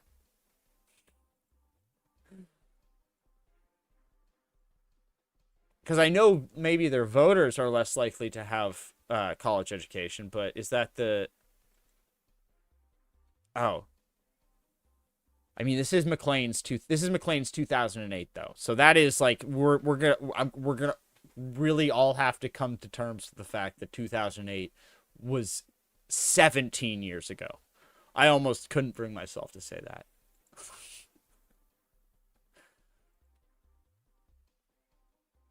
It's so upsetting.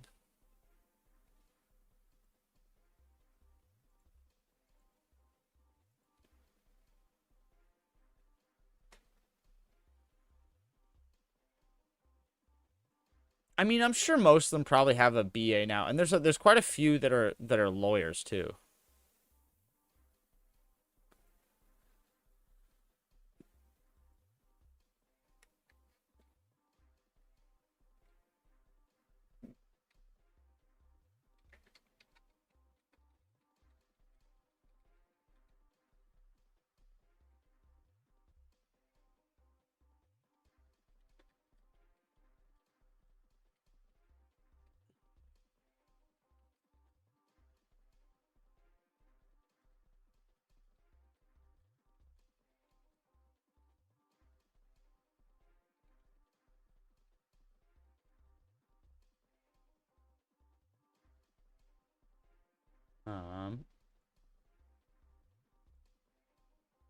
don't we just stop here?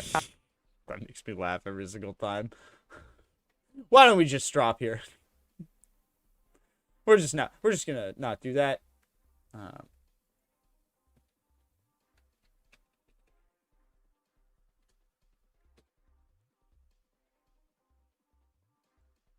Mark Carney had a busy Friday balancing his job as prime minister while trying to convince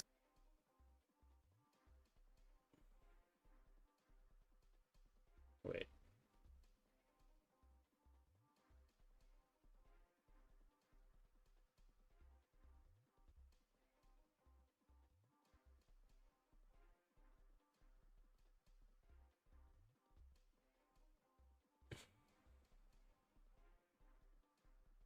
Oh, yeah, because they just did a live stream, so they're not even going to have any videos up yet.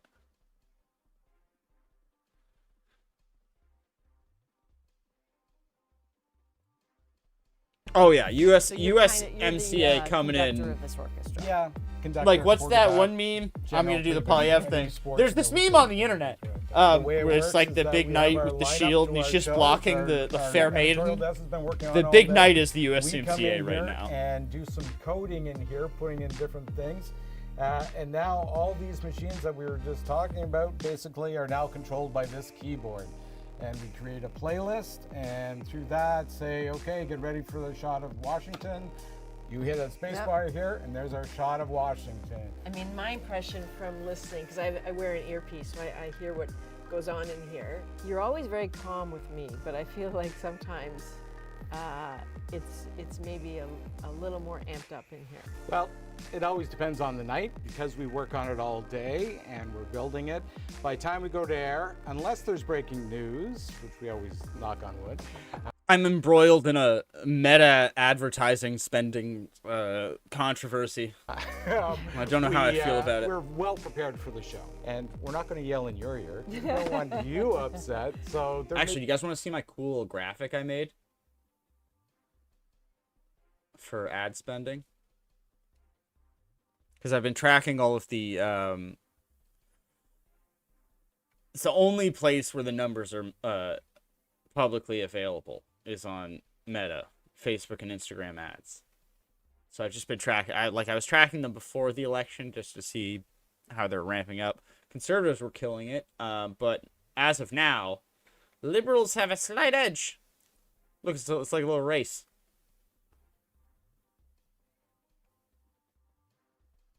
Oh wait, there's a better way to see this.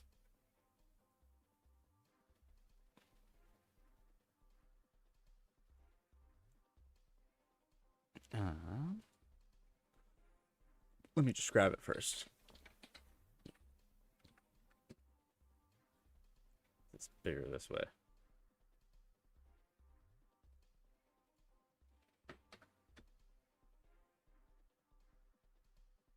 Yeah.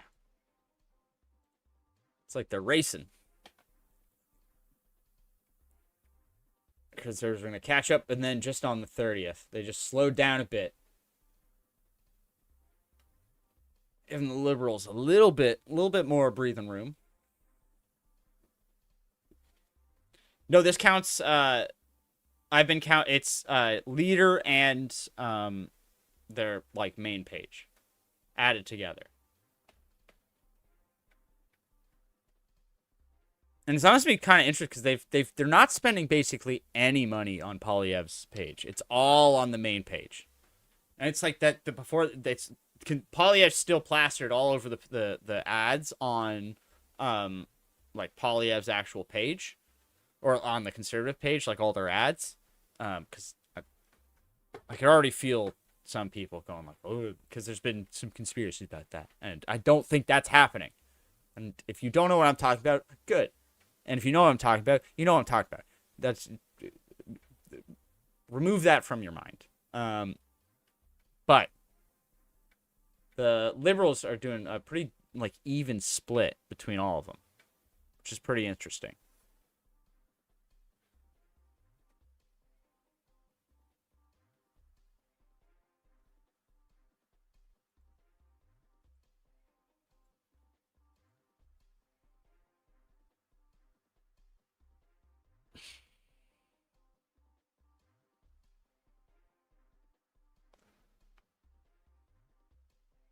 Libs were saying without the carbon tax, ramification would set the world on fire. Now they're axing the tax. Yeah, now they're like that was because it was literally like doing a cross country, sticking your kids in like the hot car and forcing them on a cross country drive. Really, more important than stopping the planet from burning.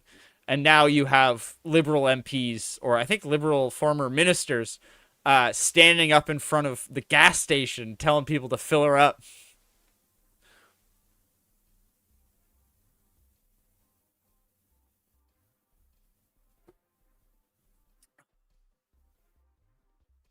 I just like looking at my, because I kind of want to show you guys the insanity of my numbers, or just my charts.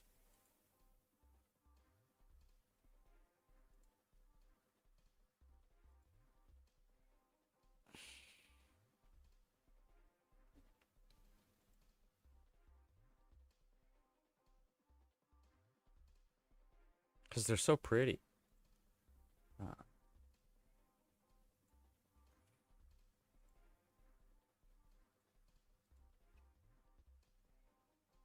Wait, why can't... Oh, it's...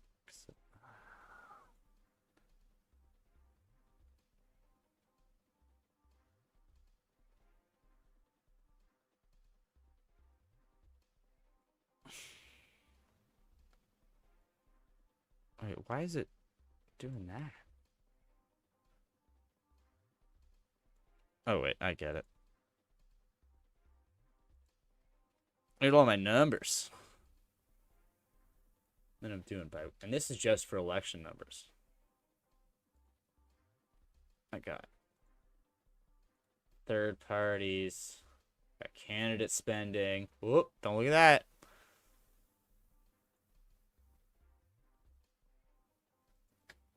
Look at all my riding data. Look at all my ridings data. Look at it all. So pretty and color-coded.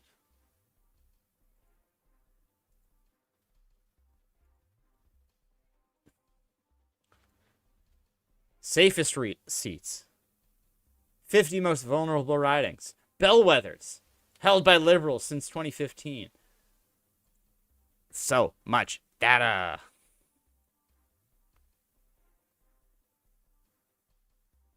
You know what else I've been doing that's insane? Oh, I shouldn't have closed that. I've been counting individual questions that are being asked at press conferences.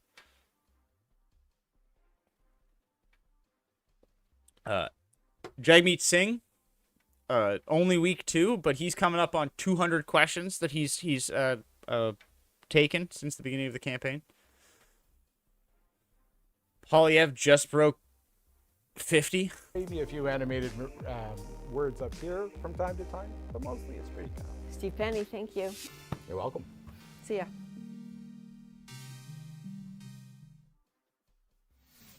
Our country and its taxpayers have been ripped off for more than 50 years, but it is not going to happen anymore. All right, let's recap our top story tonight. Donald Trump's announcement of new reciprocal tariffs against trading partners around the world, and the surprise inside that Canada was not included. For those that are, starting April the 5th, all U.S. imports will face a 10% baseline tariff. More than 60 countries face specific rates. The United States is introducing a 20% tariff across the board on EU imports. Briar Stewart is in Germany tonight. So, Briar, what will be the likely response there? Well, the EU says, Adrian, that it has a strong plan to retaliate to the U.S. tariffs, but we likely won't see anything immediately. Instead, it will be done in stages. Now, back when the Trump administration introduced the 25% tariff on aluminum and steel in mid-March, the EU introduced levies on billions of dollars of U.S. products, including Harley-Davidson motorcycles and American whiskey. But those tariffs weren't implemented right away, and in part that was because there were fears over escalation. But those tariffs are now expected to take effect in mid-April. What about the other sectors that the EU could look at retaliating against? Well, the 27-member bloc is looking at other American products like poultry and beef, and they're also looking at companies that provide services. So For instance, as part of the EU response, they could choose to suspend intellectual property rights for some U.S. tech companies. Those are some of the discussions that will be taking place in the days ahead. Now, I'm in Germany, a country where the largest export is automobiles. Last year, Germany exported around 500,000 cars to the U.S. Starting on Thursday, they will all be hit with a 25% tariff. And in fact, Mercedes-Benz, one of this country's...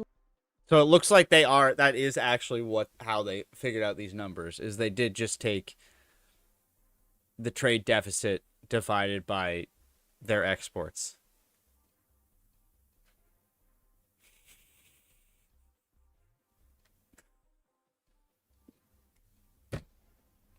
He's so dumb.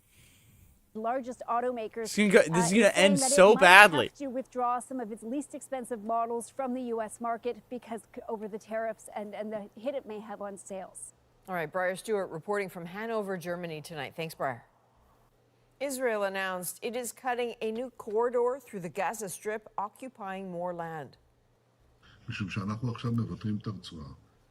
We are now dividing the strip and increasing the pressure step by step, said Israeli Prime Minister Benjamin Netanyahu, so that they will give us our hostages, he said.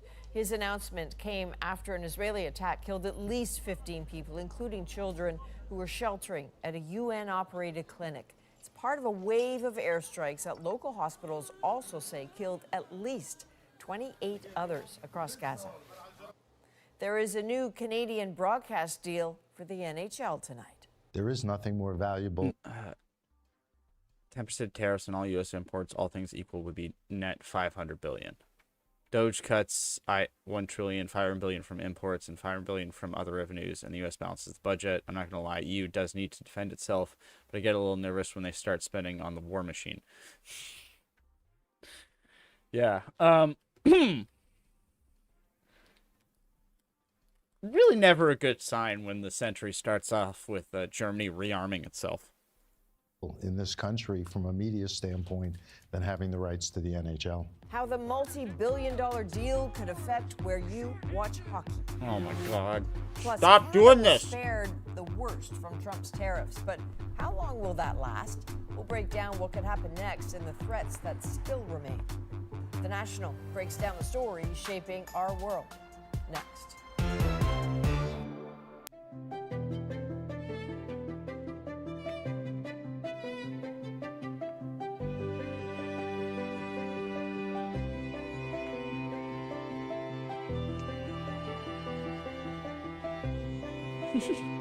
Nope.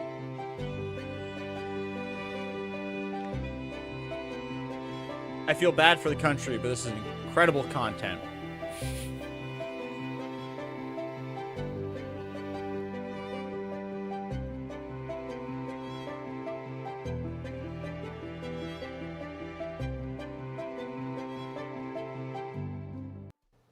Actor Watch the Val Kilmer has tribute. died at the age of 65. You need any help? With what? You figured it out yet? That was Kilmer as Tom Iceman Kazansky in Top Gun, the role that launched him into stardom. He went on to perform in dozens of movies, starring as Jim Morrison in The Doors and The Dark Knight and Batman Forever. Val Kilmer was diagnosed with throat cancer in 2014. I'll be a huckleberry. He recovered, but suffered permanent damage to his voice. His family says he died from pneumonia on Tuesday, surrounded by loved ones. Well, Rogers has struck a new broadcast rights deal with the NHL. I'll be honest, that scene made me $11 billion for a further 12 Top years. Gun Maverick. But as Jamie Strachan explains, this continuing relationship could change how Canadians watch hockey. Martyrs in front, scores! How much hockey can Canadians watch? And how much will they pay for it?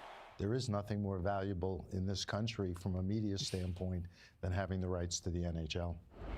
Rogers hopes so. The company just shelled out $11 billion to broadcast NHL games across all platforms for 12 years. The deal more than doubles the value of its current deal, which expires after next season. The value of live sports content just continues to appreciate, and it's really rooted in viewership continuing to grow. It's the NHL. But that doesn't mean your favorite NHL team will always be on Rogers-owned platforms. The deal allows it to sublicense some games to streaming services. Currently, Monday night games are on Amazon Prime. So, could more be sold off? The answer is yes, we'll look to it as a possibility and a strong possibility. As we look to the next 12 years, the agreement with the NHL is that we'll look to opportunities to continue to sublicense where it makes sense. This sports media journalist says even though Canadians love hockey, Rogers has to be careful. But I do think in terms of consumers being stretched, in terms of their own budgets, I think if I was Rogers, I would think very long and hard about what that price point would be for hockey. And hockey fans in the United States. There's also the question of what role CBC might play in this deal.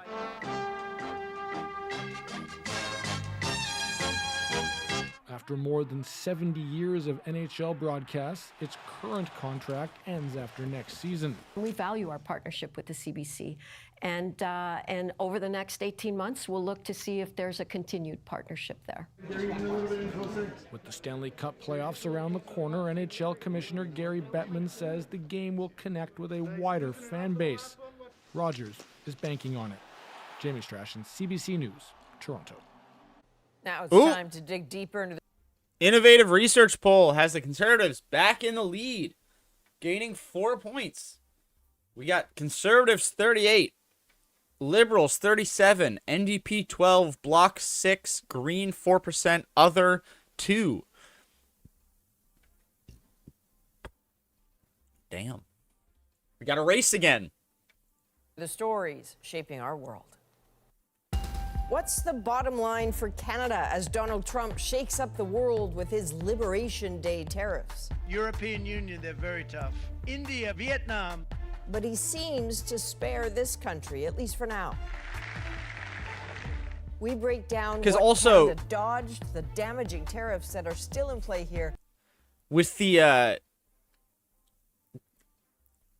that new analysis, that makes so much more sense because I was looking through them and I'm like, why does Laos, why do they think Laos has 95% tariffs on U.S. imports? It's like, where do they get that from? But I guess that makes sense because there's probably like a 99% trade deficit.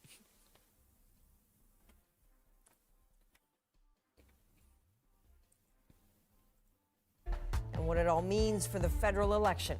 Let's get the answers. All right, let's bring in Peter Armstrong and Catherine Cullen to help us make sense of this moment. This really needs unboxing, right? What does this mean for Canadians? What does it mean for the world? So, Peter, as our senior business correspondent, did Canada just have a good day? Yeah, look, I mean, everything's relative, of course, but given the chaos and the disorder and the threats and the tariffs that are already in place and all of the unknowns and all the uncertainty that were leading up to this day. Yeah, I saw someone worked out the math. It's literally all based on... Yeah, like, I've seen that going around where it's like, they said it's quote unquote, trade deficit. So whatever the difference is between how much the U.S. buys of their stuff and how much they buy of the U.S.'s stuff, and then divided by the total amount of trade or whatever. Yeah, something divided by something, and they get that. And then Trump was like, and then whatever we had, we did half because I'm lenient, or because someone told them, no, this will literally nuke the global economy. We'll be back in the dark ages if you do this. Threat on the table. It is hard to imagine a scenario that could have unfolded much better for Canada. There are still, as we've heard through the newscast, a lot of threats. There are still existing tariffs. There are still problems on the road ahead. But I think the fact that we dodged as much of the bullet as we did has to be seen as good news. And I think if you listened closely right around 4:30 or so, when we sort of started to figure out what was up here, I think you might have caught the wind of a heaving sigh of relief from boardrooms of CEOs, of policymakers, of union leaders, of just about everybody across the country. What about Parliament Hill, though? So, Catherine, that's where you always have us covered. And I'm curious what this moment tells you politically. Well, Adrian, the tone is definitely very sober. It seemed coming into this that today might be this big inflection point in the election, pushing Canada deeper into economic misery. And certainly with the auto tariffs coming into effect, this is still bad. But the political impact of this day, it is perhaps a bit murkier now. A couple of things to reflect on. One, the likely impact on the global economy, the markets, the knock-on effects for Canada. These reciprocal tariffs could still impact the Canadian economy in that way. Mark Carney's assessment is that this will fundamentally change the international trading system. Two, Donald Trump took aim at Canada's dairy sector. All the major political parties want to protect supply management for dairy and poultry, but particularly with a trade agreement review likely to come up, perhaps sooner than later, it is a reminder that this is a sore point that Trump may focus on. And this is only today, right? We don't know what's going to happen tomorrow or in the days to come. Peter, if we take your presumption that Canada had a good day, what about the rest of the world? Can you set the table for us? This is going to be catastrophic for many countries around the world. This is, to steal Mark Carney's line via Catherine Cullen, this is a reordering of the global trade system that we've spent 70 years building up, that companies have spent This is the billions plot of The dollars Phantom Menace, trying by to the way. manage and leverage and use to their advantage, is coming undone underfoot. This is going to happen incredibly fast. It's going to hit some countries and some companies harder than others, but it's going to hit all of them and thus all of us in a way that undoing all of this, if that is the true desire of this administration, this is going to be years of undoing. It's going to be billions of dollars in reshoring and reshaping and sort of manufacturing how we trade with one another all around the globe. And that's a very different thing than saying United States alone wants to put up some trade barriers and change the way they import and export and their particular trade relationships. This changes how Europe does business with Asia, how Asia does business with North America, how the entire countries of the world will come together, and all of the trade deals that have been built on the assumption that we're working towards bringing tariffs down, most of them are now thrown into question as well. Catherine, I mean, this would have been a weird enough day at any time, but being in the middle of a federal election campaign. Wait, were they talking about getting blockaded? Because apparently the chart shows that Trump is imposing 17% tariffs on Israel as well. He's really hitting everybody. But then someone just tweeted, it's like Trump's doing BDS, and I laughed.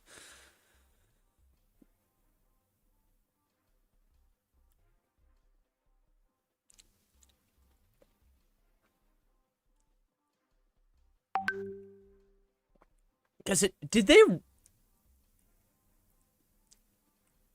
think they literally just grabbed, like, they must have gotten, like, some sort of, I think, like,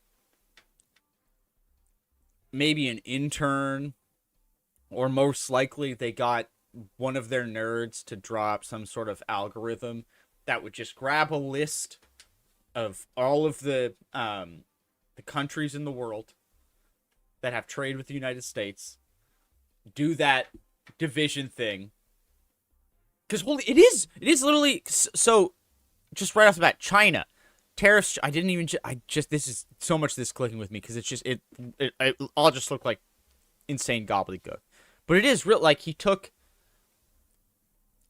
so he's got 67% for China. That's what he says, or the president, the U.S. says China imposes on U.S. goods. So they're doing 34%. European Union, 39%. So they're doing 20%. They're just rounding up. Vietnam, 90%. So Trump's doing 46%. Taiwan, 64%. 32%. Japan, 46%, 24%. Good God.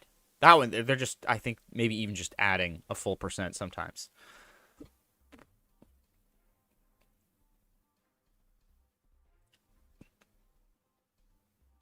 RSJ, you joke.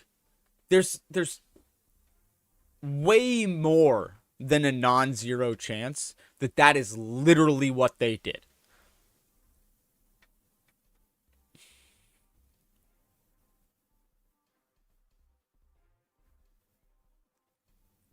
Is there they asked an AI like chatbot, hey chatbot, give me a list of all of the countries in the world and then tell me how much trade they give to us divided by the trade deficit or whatever the formula was. And it spit that out and they put it into a graph, and then he went out into the Rose Garden and presented it on a big chart. I can see it so clearly in my mind. I don't know what the probability is that that's what happened. But what concerns me is how plausible it is. You know what I mean? I'm curious what you're hearing from the campaigns themselves, and if you have any sense of how this is likely to play out on the trail.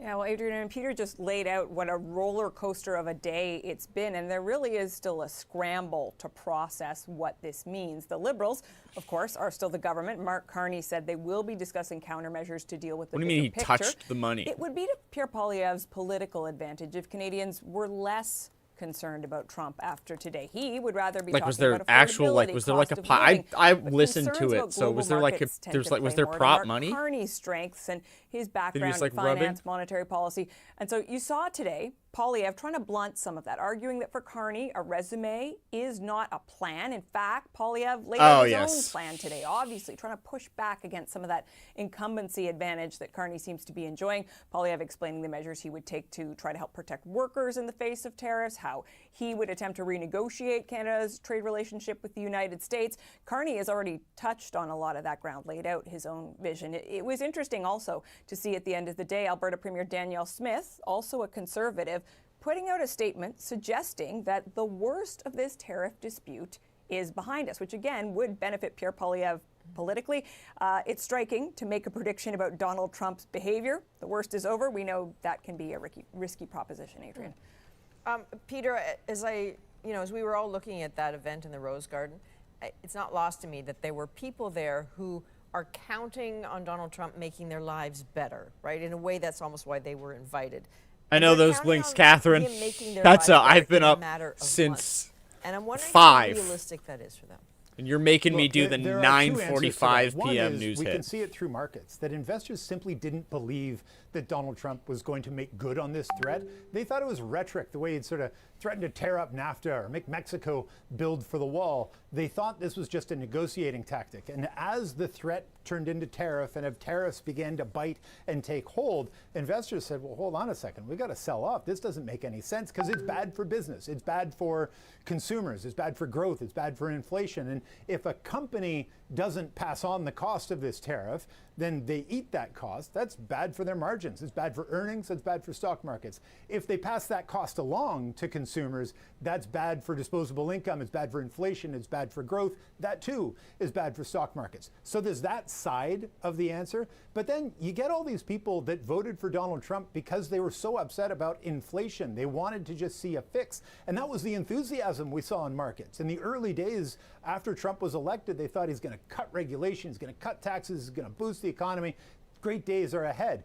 These are not going to lead to great days ahead, even if they somehow stick to their guns here and manage a way to try to sort of, reshore more manufacturing back to the United States. It's taking billions of dollars and years upon years to get that done. That's not going to address the cost of eggs or the cost of groceries, the cost of whatever it is people are struggling with in the United States. And that is beginning to become clear. And as those two forces, markets falling, consumers getting upset, that's going to put yet more pressure on Donald Trump to, instead of stick to his guns and get the bigger reordering done, he's going to go back to handing out exemptions and carve-outs and workarounds and negotiation tactic. So it's really hard to square those two things. Yeah, but down from what? With what we've been seeing in terms of policy from the White House. Because if they went up 200%. There are Canadians right now who are exhausted. They are confused. They're wondering what sort of business moves that they can make. So for them, what's your sense to each of you of the bottom line in terms of what they need to be looking for next? Catherine, we'll start with you and then with Peter.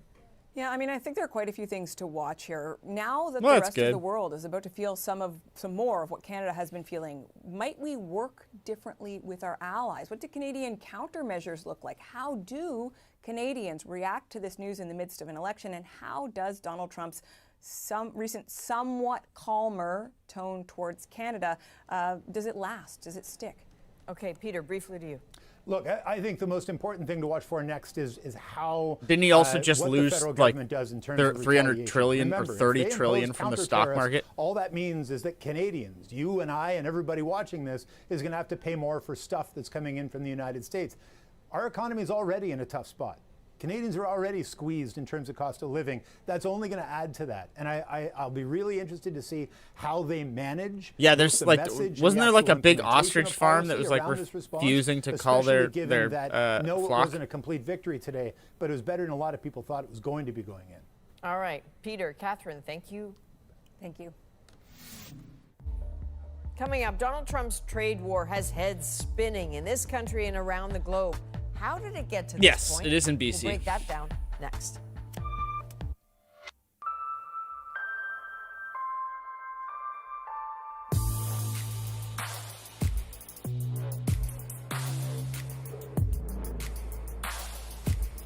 See, that's what I want to know who they get to do the CBC lo-fi beats. Because it's like I want CBC lo-fi beats to study to.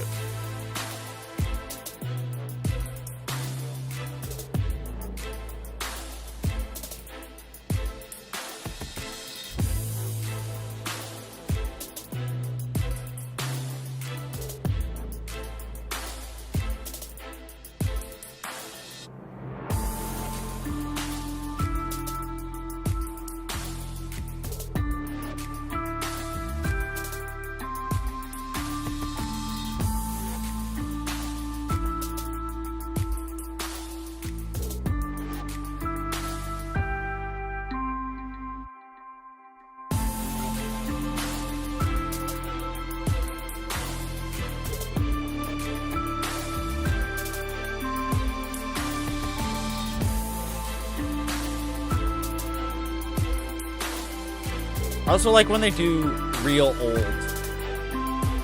like archival news hits.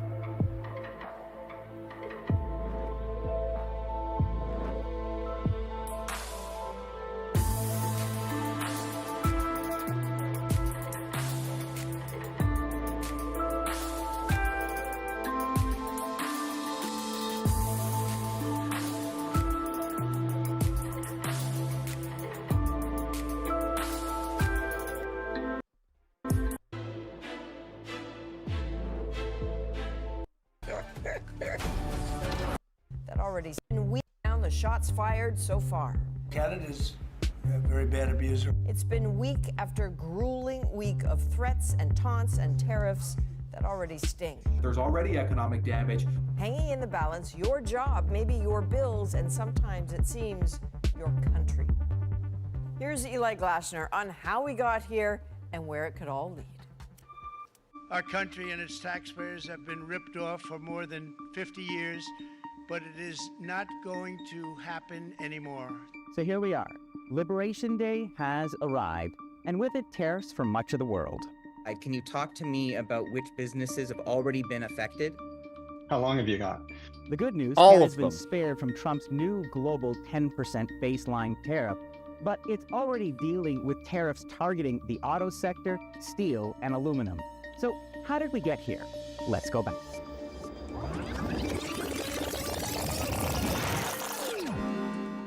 Started with inauguration. He had something like 26 executive orders. January 20th. Trump announces 25% tariffs on products from Mexico and Canada, theoretically to stem cross-border immigration. Because trade deficits don't tell the whole story of economic imperialism. It isn't a problem to be solved. It's a function of the global financial system. February 3rd. Of course Stock it is, but they aren't going to markets falling. cede the Trump world's hits the reserve snooze currency button, or asset. putting How do you fix it, across-the-board regime pilled? tariffs on hold. New global currency!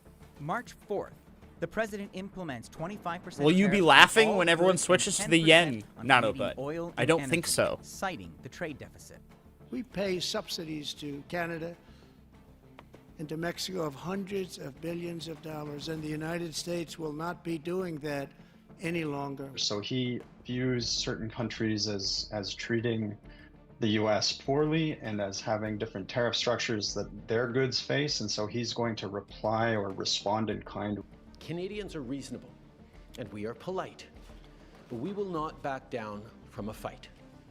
March 4th. Oh, yeah, not Canada the yen. back with $30 billion in reciprocal tariffs, everything from pizza, Oh, wait. peanut butter, and shampoo, and targeting Never mind. exports from key I Republican misread your districts, comment. such as Kentucky bourbon and Florida orange juice.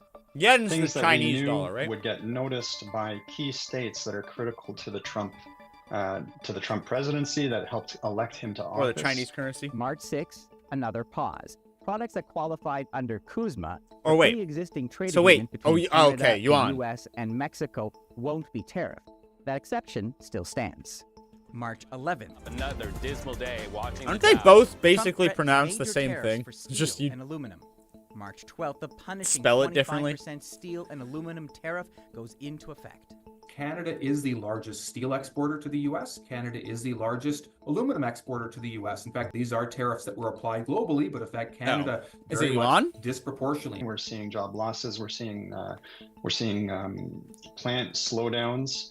Hopefully not plant shutdowns. But this is a key sector. I am announcing that the Government of Canada, following a dollar-for-dollar approach, will be imposing 25% reciprocal tariffs.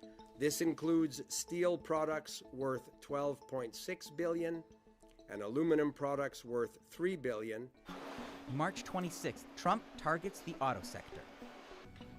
What we're going to be doing is a 25% tariff on all cars that are not made in the United States. Those tariffs set to take effect on Liberation Day.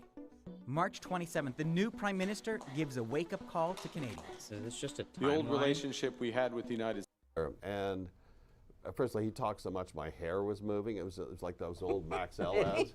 She didn't say a single word. I think that that is a sort of one-way conversational relationship. I mean, he pretends like he's Nasty masculine, Graydon you know, Carter and his masculinity failing doesn't New involve York or Vanity bullying Fair. or whining. Very, He's very, a very chronic bullier and a chronic whiner. unfair. And that was sort of that was evident back then, but it's like on steroids now. But there is what you're describing, like he wants to be the center. He wants to be, he's talking, he's commanding the attention. Yes. He wants to be the center of whatever I Anything. imagine is happening. Yes. He thinks all press is good press, except it drives him crazy when it's not perfect. And you said in '91, there's a quote from you that he would either hide away and be forgotten or become like the world's worst Bond villain.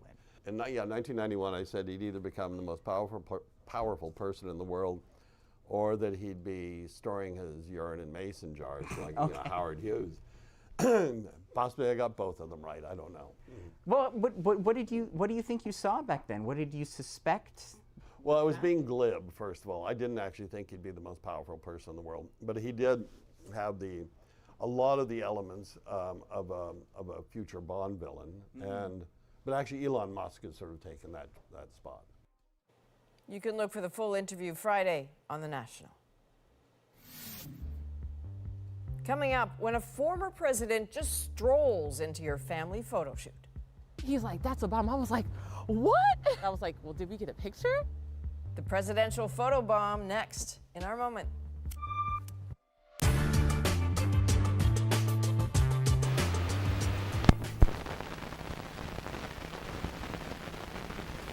Oh, here we go. We get one of the old ones. Smoker, and most of them do the majority of their smoking at work. For years, Oh, God. smokers have known that their habit dramatically increases their risk of lung cancer, emphysema, and heart disease. But now there is evidence that their smoking also harms the health of their fellow workers who don't smoke. This is Studies in when Japan, society started Europe, going downhill. USA, and Canada That was the have concluded price that we the risk of paid lung for cancer and like a bronchial healthy, disease is more functioning than doubled society. for non-smokers who are forced to breathe It was like a secondhand smoke. sacrifice The to an smoke that eldritch drifts through god the for office, good and crops. it's invisibly recirculated but not filtered by the workplace ventilation system. There can be no We can all be relaxed and chilled out that it hurts no and have a good The time. dangers of secondhand smoke have been well But just a bunch of us are documented going to in a die of soon-to-be-published cancer. book by ex-smoker Martin That was Dewey. the deal. I had quit smoking at great cost to myself, and I was very proud of having done it. And it really annoyed me that having gone to all that work, I would still have to go and be exposed all through my working hours every day in order simply to make a living. I felt trapped. As smokers have dwindled into the minority. I still remember as a kid, like there was like in Tim Hortons, there was the smokers section inside the Tim Hortons, and it was just a big like glass room that was like sectioned off from the rest of the Tim Hortons. And I remember like my grandpa went in there to have a smoke, and I was terrified for him. I'm like, he's gonna die. He's not gonna be able to breathe. There's no air in there. Non-smokers have pressed for semi-solutions. Because it was like full of smoke. I do not think they were. I even think looking back, I'm like, I don't know if that's what it was supposed to be like. Like segregated offices, smoking cessation programs for their smoker friends, and better ventilation systems. But some Canadian workplaces have taken a new direction. Here in Kingston, Ontario, the heart of old Upper Canada, the outside air is as crisp and clean as the facade of this pre-Confederation City Hall.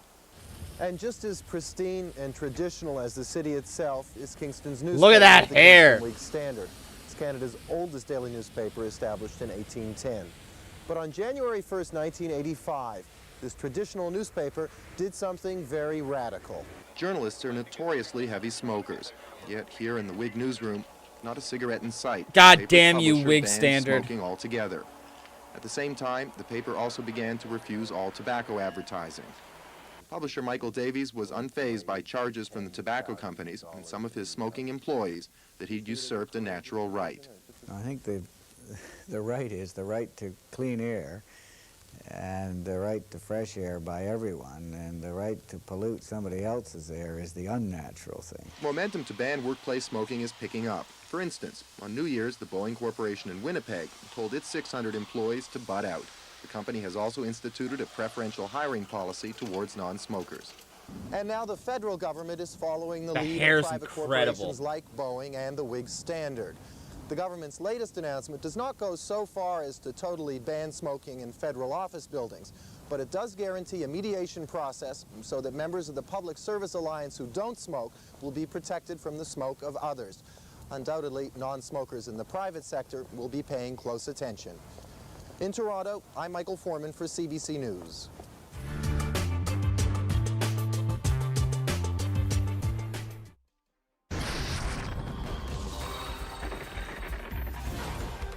How can any of this be fair? Now you might think, hey, we just need more doctors, but that's not really it. Russian scheme here. Shows you where it starts, where it ends. Were you really willing to risk that job? Yes. At Thunder Bay's favorite festival, Wake the Giant. Ta-da! There it is. Stream anytime. CBC News.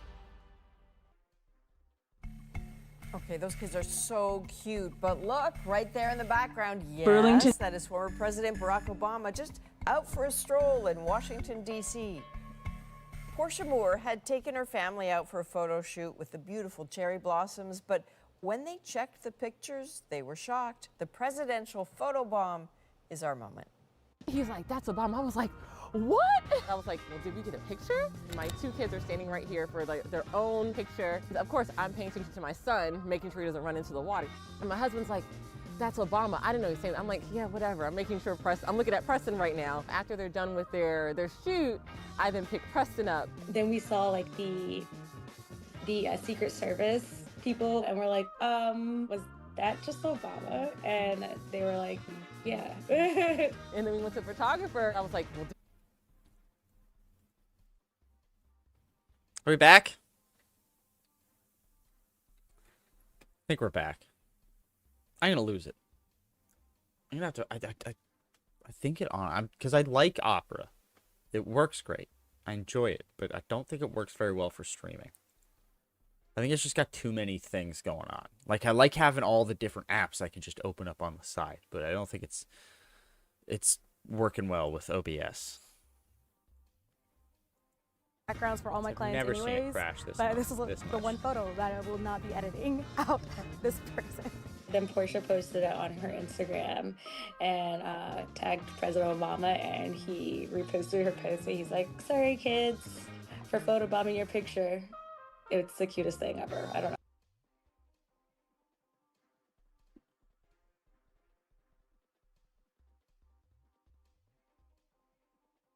Oh my god. Oh my god, Corey. Yeah, the beard was a smart play, Corey. He looks so much better with the beard. Should we just, because I kind of want to just listen to this from the horse's mouth. This was like the day after all the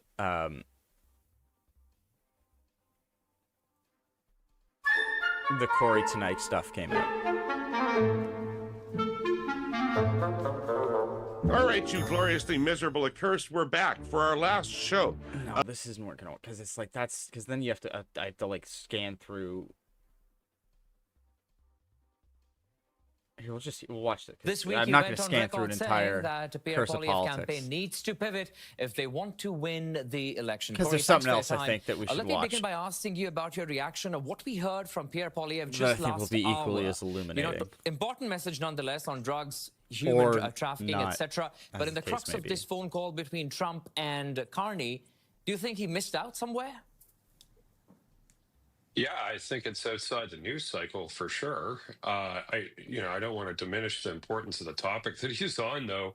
I think most Canadians would agree with the clip that you just played that people trafficking in fentanyl are doing something that is, maybe not akin to mass murder, but it's certainly involved in a business that's resulted in tens of thousands of deaths of Canadians. So, I don't want to find fault with somebody wanting to talk about that particular issue, but in the context of a campaign, look, the news today is about Trump and tariffs, and you really got to get in on Just that remember, story. this is from 5 days ago. So, This isn't from today. It's inconvenient when you're running a campaign to have to adjust your plans to changing circumstances. But I think, writ large, this election is going to be about Trump and tariffs. Like that's what the electorate is overwhelmingly focused on.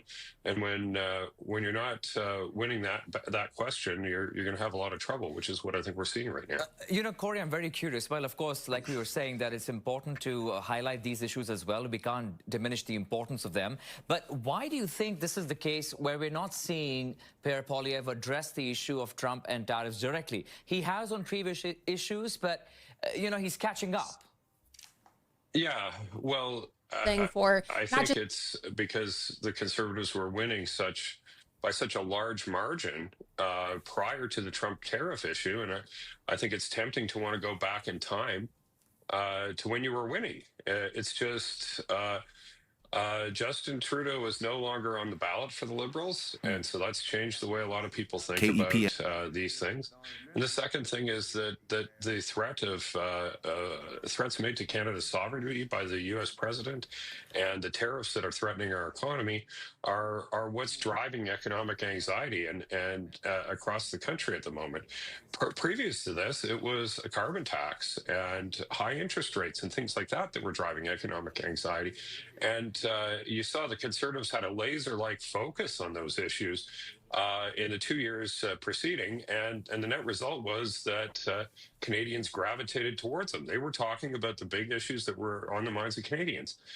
Now, the issues that are big in the minds of Canadians are not those same issues, and you've got to adjust. And if you don't adjust, then you kind of end up in the similar position to what Trudeau was in, where you're trying to convince people on things that they're not that interested to talk about, and you're ignoring the big issues that are keeping them away. And that is kind of the irony, where it's like, as he's saying this, that the Conservatives need to pivot to what Canadians are most concerned about.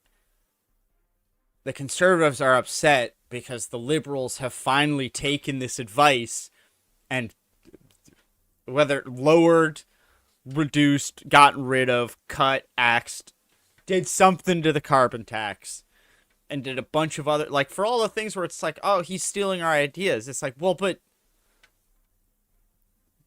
it's kind of the thing where, yeah, drop the rate to zero. It's one of those things where if the tax exists, but the rate you're being taxed is zero, does the tax exist? Like, if I declare that not, oh, but I am taxing all of your income, me personally, at a rate of 0%, Is the Stewart tax, does the Stewart tax exist? What if I write it down? Well, I mean, that's fair. That's within your, it's within your God-given right. Have to pivot because this is a short campaign. A lot that's happening between the U.S. and Canada. How much further can they delay this, and what will it cost them? Well, I think you saw some positive signs even last night in Poilievre's rally speech, where they were attempting to talk more in a different tone around the Trump stuff that I think was helpful. But message discipline is about what you choose not to talk about as much as what you choose to talk about. And so, but I'm taxing all tax schemes in Bermuda at a rate of 0%. So good luck with that. And the conservative message events yesterday was about tax-free savings accounts, and today it's about fentanyl. So, what's with that? Okay, we'll leave it at that for now, but appreciate your insights always. Carney, Teneycke, conservative strategist with... Oh yeah, this, okay. I think we're going to watch this one. We'll do a little blast from the past to wind down. Canada went to the... On October 14th, 2008, Canada went to the polls for a federal election. The Conservative Party under Prime Minister Stephen Harper went from a minority government to a slightly larger minority government. For those unfamiliar with how a parliamentary system works, if your party has the most seats, you have the government. But if you do not also have over 50% of the seats, you then have a minority government. Sure, you're the largest, but you're outnumbered by all of your opponents. This leads to issues in that a government wanting to pass an agenda or legislation won't be able to without the support of their political rivals. Depending on your personal philosophy of government, this can either be a good thing because it forces people to work together and compromise, or a bad thing because nothing you want gets done. In this case, the Conservative Party got more seats, but logistically the situation didn't change. With the 2008 financial crisis causing trouble in Canada, there was a sharp divisiveness on how to handle it, and an electoral stalemate didn't help. The pressure to act on the financial crisis made Harper's opponents willing to try something different to defeat him: a coalition. If enough opponents agree to work together and they collectively have more seats than the minority government, they'd become the new government. With most parliaments, coalitions are normal. Otherwise, how would Slovakia and its 7+ political factions get anything done? But in Canada, coalitions are kind of so taboo. goddamn weird about While Canada usually had several political parties in parliament, usually two parties greatly outperformed the rest: the Liberal Party and the Conservative Party. Although at one time it used to be called the Progressive Conservative Party, but we'll get into that later. So basically, Canada is usually a two-ish party system, where every once in a while a third party might hold the balance of power, but that would usually be handled with random negotiations, not an official coalition. The bigger parties didn't feel like sharing the reins of power with a small party just over a couple of seats, while the smaller parties were worried about losing their political independence if they were strong-armed by the bigger parties over just a few policy tweaks. The only coalition at the federal level in Canadian history was when the Liberal Party split over conscription for World War I in 1917. The pro-conscription faction of Liberals made a coalition with the Conservative government of Prime Minister Sir Robert Borden for the remainder of World War I. So now, 91 years later, there was finally going to be an attempt at a second possible coalition. The Liberal Party, New Democratic Party, and Bloc Québécois Party came to an agreement in which there would be a Liberal NDP coalition government with a 75-25 split of ministers. The Bloc would then support them in Parliament for 18 months, giving at minimum an 18-month guarantee of a new Liberal NDP minority government with majority support. All three parties would then vote for a motion of no confidence in Stephen Harper's government, and the new coalition government could determine the budget. Yeah, it's a bit complicated, but all technically valid within a parliamentary system. But Stephen Harper had a plan. Coalitions were already considered taboo in Canadian politics to begin with, but the fact that this attempt to oust Prime Minister Harper was happening not only before a budget was passed, but barely a month after the election was perfect for Harper's rebuttal. Harper went public, claiming that this was an undemocratic backroom dealing. Two parties the Canadian people rejected were going to take power from the party the Canadians mainly voted for in some weird parliamentary coup? Outrageous. Mr. Speaker, this deal that the leader of the Liberal Party has made with the separatists is a betrayal of the voters of this country, a betrayal of the best interests of our economy, a betrayal of the best interests of our country, and we will fight it with every means. It may have been legal, but to the average person, it looked shady. Sure, inside the government, one could argue that they were simply doing whatever it took to properly address the financial crisis, even if they had to play dirty. But on the outside, you don't necessarily know all of that. As a result, Harper's attacks resonated with many people. Harper also got lucky in that the Liberal Party's official response from their leader Stéphane Dion defending the coalition went horribly wrong. The response arrived late to the news stations, causing an awkward delay. Then when it did air, the quality of the tape was terrible and the whole thing looked rushed. All of this just embarrassed the Liberal Party and made it look like that they were stuttering and unable to justify their actions. This was so bad that many liberals were calling for new leadership.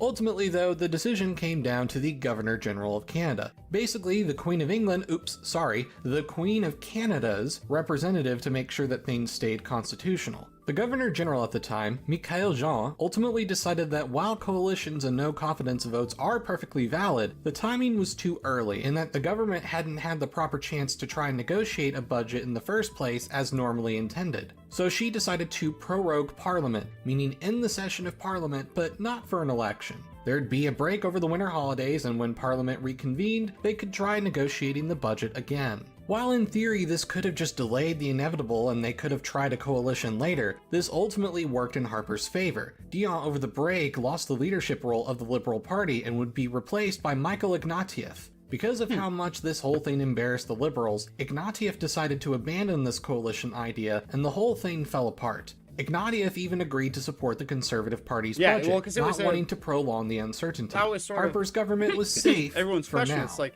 however, this why not move get was the also ministers? not the best. Eventually, a motion of no confidence was But I tried guess I again think it's on 'cause they October 1st, wanted to avoid 2009, this. but it didn't work. The Conservatives had agreed to pass an NDP measure to give $1 billion in enhanced benefits for unemployed workers, and the NDP didn't want to screw that up, especially when the financial crisis meant that this financial safety net would be more critical than ever. So, the NDP abstained, and the motion failed. This hurt Ignatieff's standing, and so if they ever wanted to try again, they would have to wait.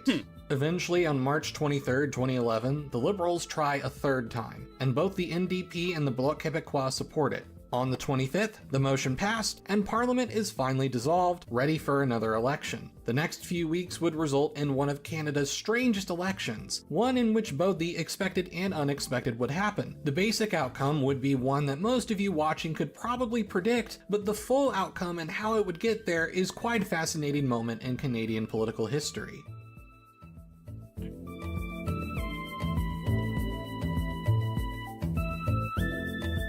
Red door, blue house, orange crush.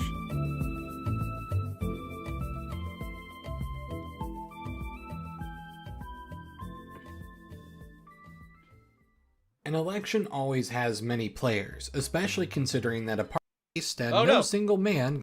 The Liberals made a progressive conservative party, but we'll get into that later. So basically, Canada is usually. An election always has many players, especially considering that a parliamentary election is electing hundreds of candidates to individual seats. But obviously, it's important to at least go through the party leaders. Well, the major party leaders. Well, okay, the party leaders that are major. Sorry, friends.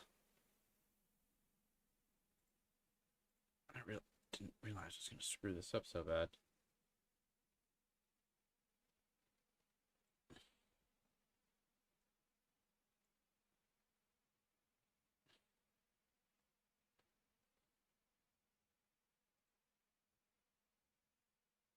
Give me like a full screen. I just need to see what full screen looks like. There we go. Thank God.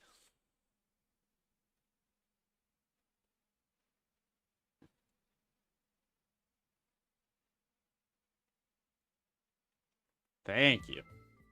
An election always has many players, especially considering that a parliamentary election is electing hundreds of candidates to individual seats. But obviously, it's important to at least go through the party leaders.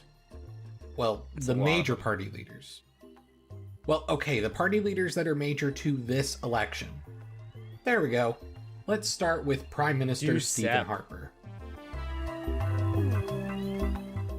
From the 1940s through the 1980s, the main opponent of the Canadian Liberal Party was the Progressive Conservative Party. Basically, it was a big tent party for the center-right aligned on loose conservative values. However, like most center-right parties in the West, during the 1980s there was a shift towards liberal free market economics that became a dividing issue between the more moderates and the more conservatives of the party. Progressive Conservative Prime Minister Brian Mulroney tried to govern with a broad coalition of conservatives, moderates, disgruntled Quebecois, and disgruntled Western Canadians, but he couldn't keep this coalition together for very long. In 1987, a conservative populist party known as the Reform Party of Canada was formed by a man named Preston Manning. Manning basically wanted a more solidly conservative party, and Reform soon found themselves very popular in Western Canada. Stephen Harper got his political start back in 1987 by becoming their chief policy officer. In 1993, the Progressive Conservative Party, despite getting third place in the popular vote, only got 2 seats in the entire House of Commons. Reform, due to being so concentrated in the West, not only got second place in the vote count, but also 52 seats, one of which was won by Stephen Harper. However, Stephen Harper would grow to disagree with Preston Manning's more populist style of political philosophy, believing that wholly sticking to conservative principles were more important. In 1997, he decided not to run for re-election.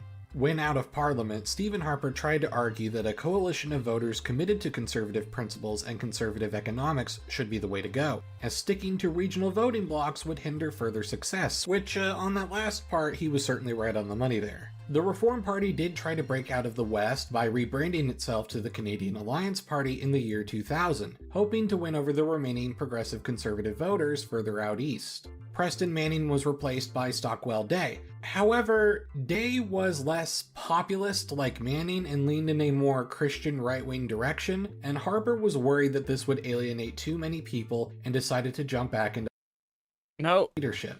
Stephen Harper succeeded and became the new leader of the Canadian Alliance Party in 2002. To add some additional symbolism, Harper's new seat in Parliament was Preston Manning's old seat as he decided to retire earlier that year. The next step for Harper was to negotiate a unification of the Canadian Alliance Party and the Progressive Conservative Party.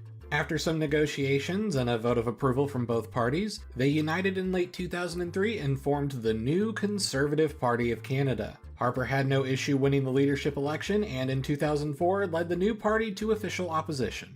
In 2006, he finally became Canada's Prime Minister by winning a minority government, and of course I already covered what happened in 2008. Throughout his first 2 ministries, he did many things you'd expect a typical conservative government to do at this time. More fiscal budgeting, continual support for the war on terrorism, and either skepticism or hostility towards many environmental initiatives at the time such as the Kyoto Accord.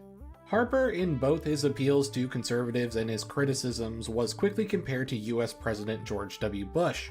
He was also memed for some of his awkward moments like any politician, one in particular being that he had perfect Lego hair. However, the overarching story of Stephen Harper's political career up to this point can be summed up as someone trying to prove that they don't need a big tent coalition to succeed. While he was winning seats outside of Western Canada, he was still trying to prove he could win a majority government. Sometimes I think they keep doing the Lego Parliament thing just so it's not Michael obvious Ignatieff took over the Liberal to Party make fun at a of weird Harper. time in its history. From 1968 through 2003, the Liberal Party had been either led by Pierre Trudeau or someone who worked in his administration. Paul Martin led the party from 2003 until his loss in 2006, which led to Dionne's short leadership from 2006 to 2008. After half a century of either strong or familiar leadership from the same cloth, the Liberal Party wasn't really finding anyone new who could stick. The party began to believe that perhaps they needed to think outside the box instead of relying on what little is left from before. Michael Ignatieff himself was so outside the box that despite having been born and raised in Canada, he actually spent most of his adult life outside of Canada. He went to Oxford and Harvard for studies and then had a career giving lectures at multiple universities across America and Europe. He also had a career being an award-winning presenter for the BBC in the UK and wrote award-winning books. Once he moved back to Canada in the year 2000, his popularity amongst Canadians grew, but among a more centrist crowd. He simultaneously criticized American imperialism and human rights abuses in the War on Terror, while also saying that sometimes extra measures were necessary for terrorists, and also supporting the 2003 invasion of Iraq. With the high amount of jingoism present in the post-9/11 world, some people thought his stance of supporting the war on terror but also wanting to protect human rights for innocent civilians would be the viable alternative for the Liberal Party to embrace. We can do the job of being tough in interrogation without resorting to abuse and without resorting to torture. That's the kind of balance I'm trying to strike. Others kind of saw him as wishy-washy at best and a hypocrite at worst. In fact, in 2007, he took back his support for the war in Iraq altogether, but some claimed his humanitarian reputation was already stained.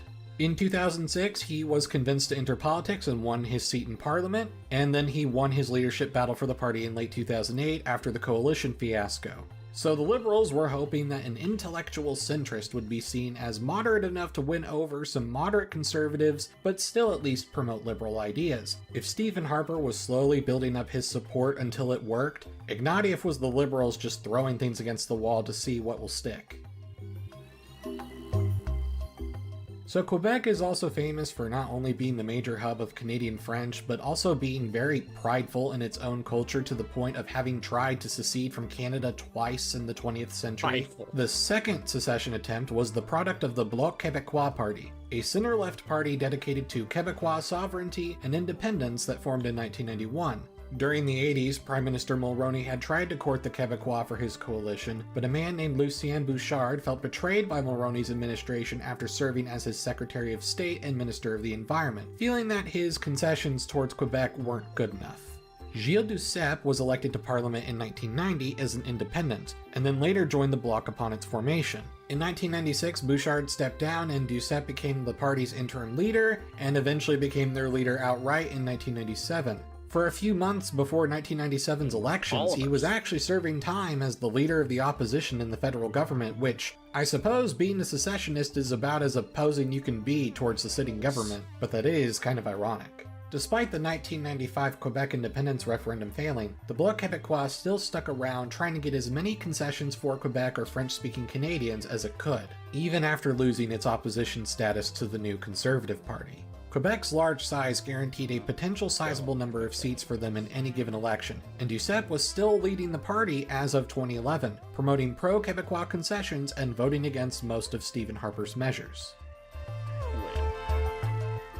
Jack Layton was the son of conservative politician Robert Layton, who briefly served as Brian Mulroney's Minister of State. However, Layton would politically move in the opposite direction and join the New Democratic Party in the 1970s. The New Democratic Party is a left-wing party in Canada that never had government but often had a small chunk of seats in Parliament. During closer elections, they could hold the balance of power between the Liberals and Conservatives. The NDP's original leader, Tommy Douglas, is given credit as the man behind the Canadian universal healthcare system.